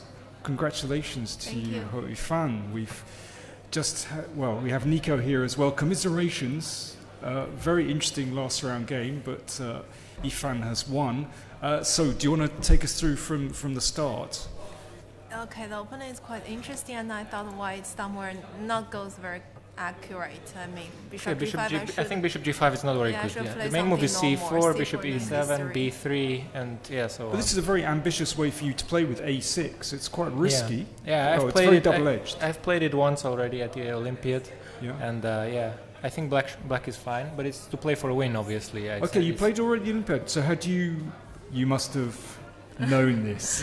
Well, I thought I knew there was a game, but didn't really check in details. And when it has been played, I just got this impression. So, it's actually quite a random choice for me. Okay. So. Really? Okay. Well, let's see anyway. It's a very sharp position. Yes. Okay. This c4 is kind of normal. Okay, but then I decided to make use of this knight c4, this d6 pawn, but somehow it doesn't work. I was also thinking like knight d2, but then maybe knight e6 probably, and then bishop e3. d5 is if d5 could come in. These pieces are really passive. I suppose in this position in general, you actually risk quite a lot, because if your initiative doesn't come through, then you could just be worse in this position. Because of this pair of bishop and f5, all this kind of things. So I decided to go for this, but it looks very tricky. Okay, here I could have played knight e6 too, in this position. Bishop e3, bishop, bishop e7 first, knight c4, rook b8, I thought. But this could be a bit unpleasant because you just double rooks, maybe. I thought. Maybe just rook d3 or something. But if simply castle? Rook d1 and some queen d2. Well, I wasn't sure, but maybe I can play d5. Maybe at some point. d5 knight. Well, it's a mess. But I didn't tricks. like this so much. That's why I played h6. Bishop d2 I didn't consider. I just thought bishop e3 was not possible, and bishop h4, g5, and I think black is better. So bishop d2 is probably the best move. But my big question is, after a5, knight c4, why didn't you play bishop a6? I was worried of knight h4. Oh, really? Yeah, okay. I have to play g6, I think, otherwise I'm much worse. And here I can play b3, for instance, I thought. Okay, now it's maybe not so clear if my bishop should go to e7 or g7. Maybe g7. Maybe g7 is better. I was. d5's coming by. Yeah. Okay, but you maybe play. We didn't see knight h4 at all. Were you anticipating that? Were you? Not really. There could be some idea, but still, it's difficult to make this decision, because if it doesn't work, it could be even much more worse than the original position. Sure. So what were you intending after bishop a6? That's a good question. Probably I will go with something like b3, and but it's not. Now bishop b7, I think it's better. Better. Black is better. Black. I probably at some moment I have to play this. Double pawn. Of course, it's worse, but maybe not that bad. Okay. Yeah. But it's already very difficult to suggest anything better for white. Absolutely. I was also considering something like a queen e1 will face bishop e6. Simply, this is kind of really uncoordinated position for white. Maybe bishop a6. Bishop a6 was better. So after this, at least white is doing okay. Yeah, it's a bit unpleasant actually, because if knight e6, there's just bishop b6. Okay, so queen b8, take on you just take the pawn. And maybe knight f4. Queen d2. Have d5 or no? No, maybe d5. bishop e6. Bishop e6. White. Okay. Some knight e3, but here, I play d5. It's not so. Or clear. maybe queen b5. I don't know. It looks quite active. Or also the b2 pawn is hanging now. Yes. a knight e2 chess. I should have played that. Yeah, we thought you'd give up this pawn somehow and just play, you know. Yeah. This still looks very, very tricky. I don't know why I didn't do it. I mean, I saw that and I thought I'm worse, but I just misses the other position. I thought I was worse there too, but well, not so much. Maybe it was not so much worse actually. If I didn't give the e5 pawn. I can imagine when you took on c5, you breathed a sigh of relief. Well, no. After bishop e3, somehow white's position is already at least normal. I mean, not something looks very, very unusual and could go to worse rather quickly. So this is already something normal. I mean, if I could simply play something like knight b6, it could still be slightly better. Of course, there could be something else trying to, I don't know, about the rook or something. But okay, I mean, after this, but still not so clear. I was also calculating something yeah, like queen d3 I expected queen actually. d7. Yeah. But that, I don't know. Something like, first of all, maybe if this works out, it should be better for white after knight d3. Yeah, c4. c4, knight c5. Rook d2. Yeah, it must be better for white, but maybe Yes, and maybe I can defend that. No, you 2 pawns up, yeah? yeah, take rook b8 probably. Somehow I still need like a tempo to have this window for the king, probably. Yeah. But what was wrong with what you did in the game? Nothing. Nothing really wrong, but just I mean, if I could get a pawn up, it's much better. But somehow it's not easy here. Of course, it's better. I mean, slowly improve. Yeah. Now I should have just played bishop f6 probably. And then maybe queen d3. Queen d3, queen but b4. Then queen b4 again, yeah. And bishop g5 is Yeah, coming. you don't have knight d2. Actually, I can also take if knight d2, I have bishop takes c4. Knight d2, bishop g5. It's not so easy. I just missed knight f3. I thought she can take on e5. Oh, I see. Okay. Well, I don't know. I just look at this position and I think this is such a beautiful positional advantage for white. That Yes, it's but true, somehow but this pair of bishop always, I mean, I couldn't exchange this bishop. And somehow there always bishop g5 and there's a lack of place for this knight trying to. I thought Of you would course play it's some better, g3 but- now, maybe g3, But then queen b4. queen b4, the yeah, same. and now queen d2. But bishops, you want to No, play this? yeah. I think this is even a better version for you if you have No, but this because then you shouldn't may be winning. takes.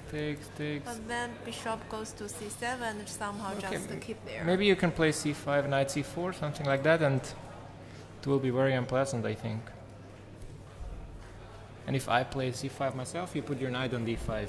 Okay, maybe this could still be a draw with the bishop on d8, but look, it's very suspicious. There should be some improvement for white, but winning or not, it's another story. Yeah. But in the game, once you took on e5, it's basically game over. It's game over. Yes. Yeah. So it's just an oversight. It's simply just a pawn up. Yeah. Yeah. Well, okay. Let me start with you, Nico. Up till today, it was very unfortunate, but you've had a fantastic tournament, basically. Indeed, yeah. I'm very happy with the event, even though I lost today, and I think there was, as we just looked at, I had a nice position, and there was more. I had more options, definitely, but with 5 out of 9, I mean, it's just a dream. If one would tell me before the tournament that I would score 5 points, I would declare him insane, probably. Fantastic. And for you, Yifan, well, you've played such a lot of chess this year, lots of events, very strong events, the FIDE Grand Prix tournaments, and of course the Grenka Classic. Yeah, don't forget that. Which also, well, these are elite tournaments. Do you feel like you're making a step up in your ability, your understanding with these really strong tournaments? Well, I hope so, but I mean, sometimes, of course, this kind of experience is very precious, but how it helps and when it helps clearly probably takes some time. At least it didn't really show in my latest tournament, and my rating somehow is still like around the same level. But indeed, this time I'm satisfied with my performance in general, and probably that was, that was come after a tough tournament before in Geneva. But still, some games in this tournament, there were like chances missing and inaccurate moves occurred, but still it's a practical tournament. Yeah, well, absolutely fantastic result. It's gone very well. So where do you play next? Next will be World Cup. Oh, of course, the World Cup. Yeah. In Tbilisi, like a month to go. Yeah. Okay. Well, and nothing before then. Preparation. Well, actually, they're supposed to have another tournament in Hungary right after this, but not long ago, unfortunately, we have been informed that it has been cancelled. Oh. So, well, if I had that tournament, then that will be really just a half month for World Cup. So in this case, there will be like a little bit more. Are you looking forward to a break? Well, actually, I'm flexible. I mean, it would be good to play another very strong and tough event in a very competitive field. But in other cases, it would also be good to have some more rest and be ready for the next major tournament. Yeah. Well, many congratulations. It's a fantastic result. So for those watching online, we have a winner, Hou Yifan. There you can see your score, 6.5, with Etienne 6. And Hari Krishna is in third on 5.5. And, well, we still have Alexander Morozevich, I think, is still playing his game. So, well, once again, many congratulations. And, see you later. Thanks Nico, as well. Bye.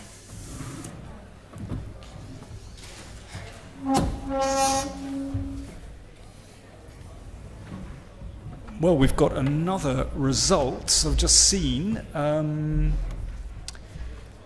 Noel Studer has lost against Ruslan Ponomariov. We left the game. When did we leave the game, Joe? Ages ago.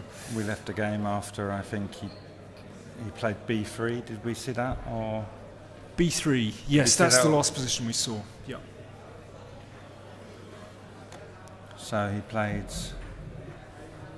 Rook to Well, F. we were analysing this, weren't we? Yeah. And I think we overlooked something horrific. Did we?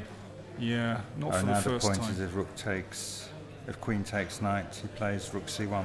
That's the move. Okay. The fairly basic move that we overlooked with Queen takes happening. Okay. So Rook F8 check. But it seems to have gone wrong. I mean, he's played Rook F3 and then I think after Bishop E7 he's losing. He now played a very, very wonderful move, Rook C2. So, oh wow, everything's happening here. Yeah. So what happens on Queen take? Oh, we go back to this again. Yeah, we're back to that variation. And then Queen A3. Yeah. Ah, Ruslan's here. No, it's... You have just a winner of the tournament, so... No, Ruslan, come and join us. We're playing through these moves for the first time, so you may as well take us through them. Yeah. And we're loving your Ukrainian national costume. Well, Fantastic. I don't know. I live in Spain, but somehow I already bought so many Ukrainian t-shirts for my friends, so in some moment I decided maybe I should buy one for myself. You can take the boy out of Ukraine, but you can't take Ukraine out of the boy. There we are. Okay, so let's just see these final moves of the game here. No, I don't know. About the game, nothing special. Like probably in some moment I was much worse. Yeah, it looked a few shaky moments after he played Knight G5. I just decided like I wanted to have some position where I have all pieces on board. So I don't know, A5 is some kind of improvisation. Like okay, I can just go normal, like Knight BD7 or C5 or castle just. I know, I'm not so sure that he played correctly because here maybe I had this move as well. Because maybe, I don't know. A3, Knight C6, it's like more or less like in the game, but my knight already on Better C6. square, yeah. But maybe he still can have played something like b3, I don't know, bishop b2. Still like solid for white, like French, some kind of French position should be still slightly better for white. I don't know. Yeah, I don't know. I was in some moment excited. I thought I have this queen c2. Knight b1's a good move, I think. That's why I thought, oh, I'm very smart. I'm not making castle, so he can't actually start any attack on my king. Meanwhile, I'm creating some counterplay on the queen side. But I don't know. Knight b1.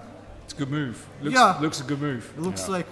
Well, we should explain what happens on queen c2. Yeah, queen c2. Yeah, I'm just knight c3 and he's trapping my rook. Knight e1 is coming.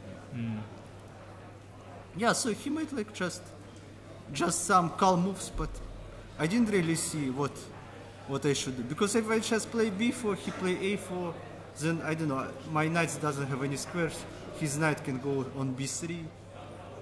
I don't know. Probably this is already like this kind of static position, French structure.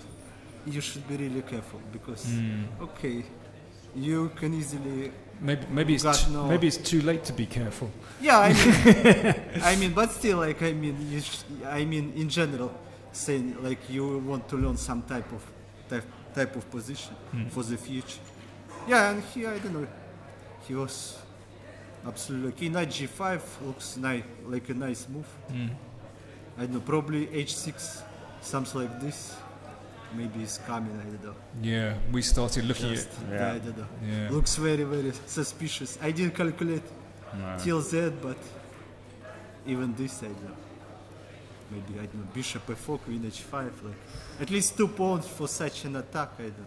Yeah. I decided even not to try. But there are many sacrifices, of course. We were trying with, anyway, it doesn't matter. Yeah, knight b6, probably he will go anyway, queen h5, and take this. Now he's. So I don't know, I just decide maybe. But yeah, it's like French, he have no any weaknesses, he has such a perfect position. Should be big advantage. We thought here just rook c1, very simple move. Yeah, maybe just prevent any possible counter. Yeah. Because after h5, queen e2, I became really excited. Like suddenly, I've got something. You have something to do. Yeah, maybe I'm still like worse, but I don't know. It's like it's unclear. Became very, very complicated, and he collapsed in all this complication. Maybe he should play queen h4 somehow. I don't know. Even queen h4, this, I don't know, bishop c1. Just normal move, just then queen g5. I don't know, I have why not? Such a big problems on this. And like this pawn is very easy to protect this. Well, I suppose he can attack d4. I don't know, but okay, queen protects also on d4. Maybe knight c6, but okay, knight e2. Someone with b3. I don't know, just like the most solid. Yeah, but queen e2, like. Okay, now it's messy. Yeah, now it's messy because, and also I thought it's also good for me that I exchange his knight. So in such semi-close position, bishops not so active, and with knights I can protect something. I don't know. Actually, I don't think. What were we trying to avoid bishop f1? I can't remember what we were doing. But anyway, I don't know what. I'm not sure. It's tricky. I want to play rook c4, queen b5 anyway. Yeah. Okay. Anyway, it I doesn't don't matter. know. Maybe here it was interesting moment. Maybe he could play. Yeah, because he played queen d2, queen b5, b3, a take b3. Yeah, maybe, I don't know, he played rook b1, but maybe he could play, I'm not so sure, this move. But I was not so sure. Like, maybe he's pressing on f7 and something like here, something like this. Maybe this should be as well. Scary. Yeah, let's say scary. But anyway, what could I do? Now I just decided I should go, and if he didn't find this idea, maybe I will. Still, I don't know. Maybe I will have something, but I don't know. At least because here, or maybe he could think also about this idea, maybe as well. Here, I don't know. And still, like bishop f6. This like should be. Because when he allowed me king d7, I thought I escape with my king, because now rook f3, rook f8. Actually, maybe here he should play bishop h4. Or I go b3. I don't know. Well, I don't know. He had everything in this position. Like, probably there should be many good options, but he just, I don't know, in this tournament not doing well, and maybe that's the main problem. He Somehow I don't know. He just in collapsed. this complication, yeah. Yeah. Okay. It's an incredibly messy game. Yeah. So let me see. I'm gonna. You see, I'm very well organised here. You finished with 5 out of 9. Apparently. Maybe some. Plus one. Well, I mean, Not before this round, I lost There we 2 are. games in a row. We can see. I couldn't be very excited about my results. Yeah. But okay, at least last game I won. So. Yeah, it's okay. It's nice to finish on a win. Okay, of course, Alexander Morozevich is still playing. Let's have a quick look at his game. We'll check on progress. Hey, they reached exactly that position we looked at. More or less, yeah. Yes. I don't know, maybe it's not so much material, but still, like, you should be careful. Maybe knight. He decided just sacrifice a He pawn. just sacrificed a pawn. Yeah. So maybe he calculated already, but why he's thinking now?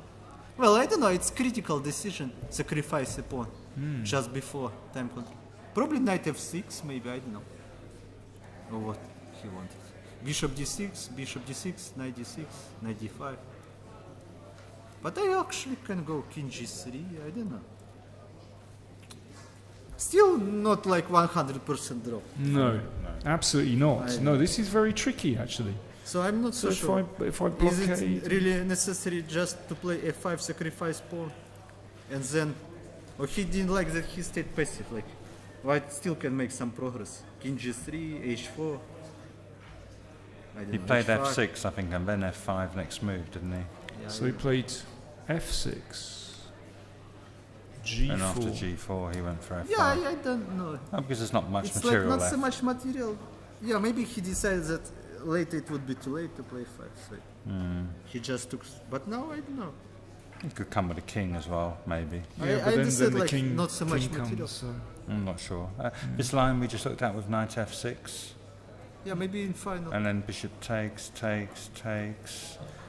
and now knight d5, and King g3, Yeah, maybe you- king I g7. think after king g7, if you play with knight e4, we can play Maybe knight knight f6. f6. Yeah, Knight that's f6 what I maybe was it's thinking. just in Draw. time a draw, yeah. That's the sort of, because he's got an 8. Yeah, it's still.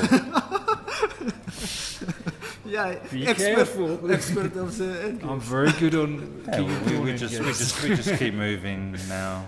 Obviously, we keep moving. Yeah, not pleasant at all. I don't know. Yeah, this is not fun. Not fun. I think No. Yeah, it's very difficult. very difficult. Yeah, I agree. Yeah. Maybe he can play king f7. Especially when it's last round, when you're tired. King f7 to f6. I suppose he's going to play king g3. I think Peter will enjoy this position. I think so. This is his kind of position. No risk No risk. for accurate moves. Everything Yeah. under control. Yeah, exactly. Yeah. I think, yeah, Morozevich. That's why he didn't like to defend such type of position. Yeah. Exactly. Well, no one likes. No No. one likes to, but Peter in particular, it's not his And thing. Morozevich has never won with black against Well, I Leko. don't know That's going to what to continue. do. Yeah, that's right. It looks like he's thinking. He made just critical decision, but now, yeah. Maybe he was short of time. I don't know. No, he's not on short. Like the 41 move past. Yeah, but he played f5 on move 39. But I mean, That was a critical Yeah. decision. yeah, it was critical decision. Maybe he was short of time here. Well, probably maybe he had not so much time, but I mean, Maybe he's worried about h4, sacrifice. h5. Okay. But yeah, actually, sometimes And you are then- also not so sure. yeah. Is it a fortress? Or Yeah. Well, okay. Now, I know this is a very stupid move, but I'm going to play it anyway. Yeah. I just want to say, this closes down quite a few possibilities. Okay, I think we'd like to And march then that king in. I put the king here. But king also can go somewhere. Of course, the King king. On c6, King. on b7. Well, on a good day, yeah, but I don't know. Bishop f8 very passive. It's also not a fortress because we can play h4. and come in that way. Maybe king g3 and h4, and if you don't. Well, I take, think we should try over here, but of course, only white can. Yeah, it's. Well, it's also to make such move. I think I like of f5. course. Before time control. Yeah, but also to make that kind of move, and you kind of go, okay, Yeah, it was. it's a really stupid move, I know, but I quite like f5. I think it's a good practical choice. yeah. I think I think a draw is the favourite result. But I don't know. In the open, I thought he was okay, but slightly. Yeah. I thought he was always okay. Maybe does he really need it to exchange the queens? Or with the queen still white can make some progress? Here. Some So progress. Leko played here.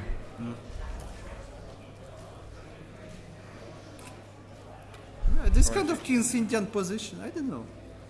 Looks like not so much material. Just one weakness on d6. Okay, let's just go through the moves. Interesting, huh? It's very instructive game for the kids as well, like explain. Like white had such a tiny advantage. And suddenly from 10. Yeah. The black can't move hardly. I remember, I think Karpov winning a similar game from the Spanish, actually. Just targeting d6. Well, anyway. Well, okay, So so play normal g4 position. Well, now. probably in chess base you can like make like a search for the structure or Probably. material, Yeah. to find more games. Yeah, We'll, it's we'll let somebody else typical, do that. typical Rui Lopez position. Yeah. But normally in the Rui Lopez you have more pawns on the queen side, but Sure. here even without these pawns, still check. Well, let's see. Okay, I don't know. At least I'm not playing this game, Yeah. You're not, Okay. Ruslan. but I'm going to play quite soon. Where are you going to play? In August we have Spanish league. Okay. So maybe I will even meet Etienne Bakrot. We will play again. Could be. So who do you play for in the Spanish league? Not that I know. I don't know. It's Barcelona. Just no. It's a new team for me. They just qualified from the first league to the high league. It's team from Murcia, so it's also new for me. But okay, we will see. So is it a week-long event, or is it all the games in No, one week? it's just or 8 teams, 8 round teams? robin, Oh, okay. Right, 7 okay. games, but still Okay. Well, that's quite soon. Maybe just interesting. in 2 weeks. Are you not playing in the World Cup? Well, World Cup in September. September, yeah. So Okay. it's another story. Yeah. But you're playing. Yeah, I'm playing. Okay. So that's your next really big challenge. My challenge is myself. I don't know. I mean, you're Because sometimes I play like such a stupid games, difficult okay, to explain. but sometimes fantastic. I should be games. more try to play maybe more stable. I don't. Yeah. But actually, this is a very interesting tournament because, with this mix of players, it feels like some players you have to try and play a win it for a win, and then that unbalances everything. Yeah. And also, Well, I tried. I mean, when I played against Vaganian, against played Nika, even having black, even against Hou Yifan, I thought I would fine. I was very ambitious, but in the end she won the tournament. But it's good, So good to no be one ambitious. Next time it'll pay off. Anyway, listen, Ruslan, thank you very much for joining us. Okay. It's very entertaining. It's great. Good luck. I think we should take a short break here. We've got just this one game remaining, and that's the position on the board. In fact, Alexander Morozevich has played knight f6, so it looks to me as though we're going to get this ending. Of course, I guess Knight g3 is possible because after bishop h6 is knight g4. Yeah. So that's another option. It's another option, sure. Yeah, it's an interesting option. Maybe knight. But this is not trivial either. Also, not a simple draw for black by any means. So, well, we'll be back in maybe 10 minutes' time to see how the players are getting on. But we have just one game left, and we already have a winner of the tournament, Hou Yifan.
So welcome back. We're still here in Biel.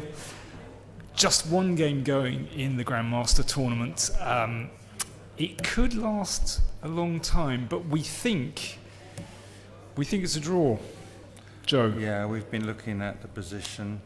White can play, he's got a choice now, bishop takes d6 or knight to e3, protecting the pawn on d5. So the obvious first move maybe bishop takes d6, bishop takes d6, knight takes d6, knight takes d5, and something like king g3, and black just plays king g7. And we've been looking a bit at this position, and we think it's a draw with best play. So king we get knight f6, and now, yeah, basically this position, we're not sure how. I suppose if the pawn is forced forward to f6, at some point it will be exchange. You won't be able to hold on to it. And it's not easy to make progress. This king one? h5 maybe. here. Okay. Oh, maybe we attack this one now. Knight e3 attacking the pawn, and if f6, king g6. Can we do that? Oh no, I've just traded. Oh, okay. Knight e7. So that one. Check and king g6. Well, okay, everything. But what happens if I play here? Just come back. So we're basically waiting. Yeah. So this is the problem, we can wait. Knight d5. So it's very hard to, well, it seems impossible to actually get anywhere. It's a very interesting defence from Morozevich, this Yeah, I think f5 he move. chose that on move 39. He could have waited passively, but he chose to give up the pawn. I think it was an excellent decision, because it would have been so unpleasant, this waiting, and I'm not sure he would be able to hold if he sat there passively. I mean, White has options of trying to bring his king round to the queen side, or to play h4, h5 as well. So I'm not. It's extremely unpleasant position. So I think he made a good practical choice, and maybe not only practical, maybe the best move. So f5 takes. And now it's the other move, of course, is knight e3, which sort of holds the position. But it's quite hard for White to improve after. To play Black here. probably just waits. Just hangs around. The knight on e3 is tied to defending the pawn on d5. So if h4, Just one, somewhere. yeah, White can't break through. So what about this idea? What if I play here? Let's try and come in and then push the pawn. Or do I play bishop h6? Maybe we just... H6, knight g4. Oh, And no. knight takes d5, maybe. Okay, this one doesn't look quite as clear as the other one.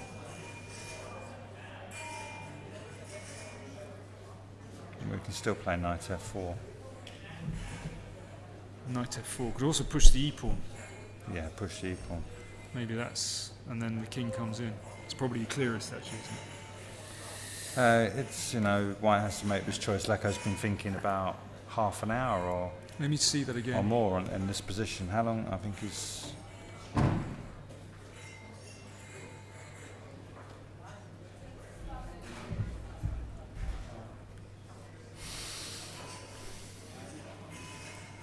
I guess we could just wait as well.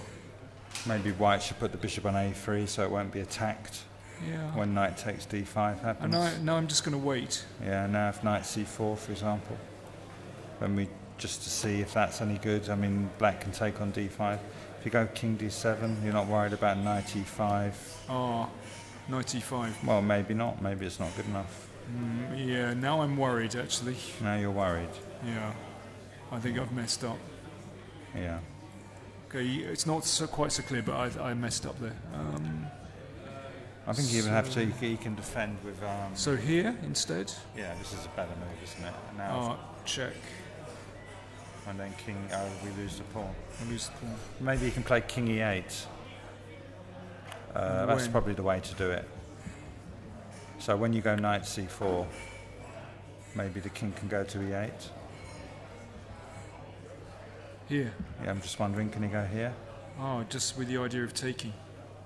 But if, Right. if knight takes d6, he's we can maybe just go king d7. If bishop takes d6, Check. we can just take it and go. Can we do this or not? Not sure. I think I've managed to mess up. Yeah. Okay, so after king h4, this is my try. What was I doing? King f7. Bishop waiting. Looks like knight e3 is the best try. Knight e3. I mean, originally, on the original position. Yeah. Leko's still thinking. He's been thinking 40 minutes or however long. Well, it's a big moment, isn't it, Yeah, he's for been him? you know. It's he either crashes in or sort of holds it. Have we got clock times? He's only down. 16 minutes remaining to against for Leko, 47 minutes for Morozevich. Yeah. Yeah, no, I'm not surprised he's taking his time on this one. Yeah, I think he'll play knight e3. I think it's the best chance. Yeah, looks like it to me. So still a few little issues for Morozevich to solve, but I'm thinking it's going to be a draw. Yeah, I would put my money on a draw if I had to. So, yeah, but, you know, still a chance for Leko. But I think this one could run and run. And I think we're going to wrap things up. So it's been a fantastic tournament, really entertaining. Joe, what was your favourite game of the tournament? Well, I think many of Morozevich's games were extremely entertaining. The round one game between Noel Studer and Peter Leko with his two bishops on e2 and d2. That would probably be my favourite, actually. Yeah, that was a wonderful game. Yeah. And then I think the Morozevich against Harry Krishna game was a very, very exciting. That's the one where the Nimzo, where he played Queen h4, g3, knight takes g3, and they got this very unusual position where White seemed to be winning, but he couldn't stabilise ever. And Harry Krishna saved the day with bishop takes b5. It was a wild, wild game. It was also, I think, very good chess. it's a brilliant game, But yeah. I think those were. I mean, Hou Yifan played some good games against, especially against Bakrot and Navara with the white pieces, where she just outplayed them. You know, she just basically outplayed them, I would say. Yeah. So, you know, I think they were the sort of my favourite. She's looking very practical, it seems to me. You know, Yeah. Well, as you said to her earlier, she's been playing in some extremely strong tournaments, so, you know, she's gaining experience. And when she plays in a more mixed field, you know, with this experience of playing the Grand Prix puts her in good stead, I think, to take on slightly weaker players. yeah, so, certainly the case. So we're going to wrap things up there. Winner of the tournament, Hou Yifan. Etienne Bakrot, after his win in the last round against Hari Krishna, has 6. Pentala Hari Krishna 5.5. And maybe Morozevich as well, if he wins. Maybe, If he draws. Yeah. But Peter is battling away, trying to get a +1 score. So, well, we'll leave it there. Oh, I should also mention that next year's tournament, the 51st edition of the tournament, has been confirmed, and that will start on the 21st of July 2018. 21st of July to the 1st of August. So, well, I think we can highly recommend things here. Yeah, we have done already. Yeah, no, it's a wonderful festival, and I recommend everyone should keep those dates free for next year. For amateurs and professionals alike, and, you know, wonderful scenery here in Switzerland as well. So I think we'll wrap up there. Joe, it's been great fun. Thanks very much. It's been good to work with you. For joining me, and hopefully we shall see lots of you here next year, if not in person, then at least online. Thank you.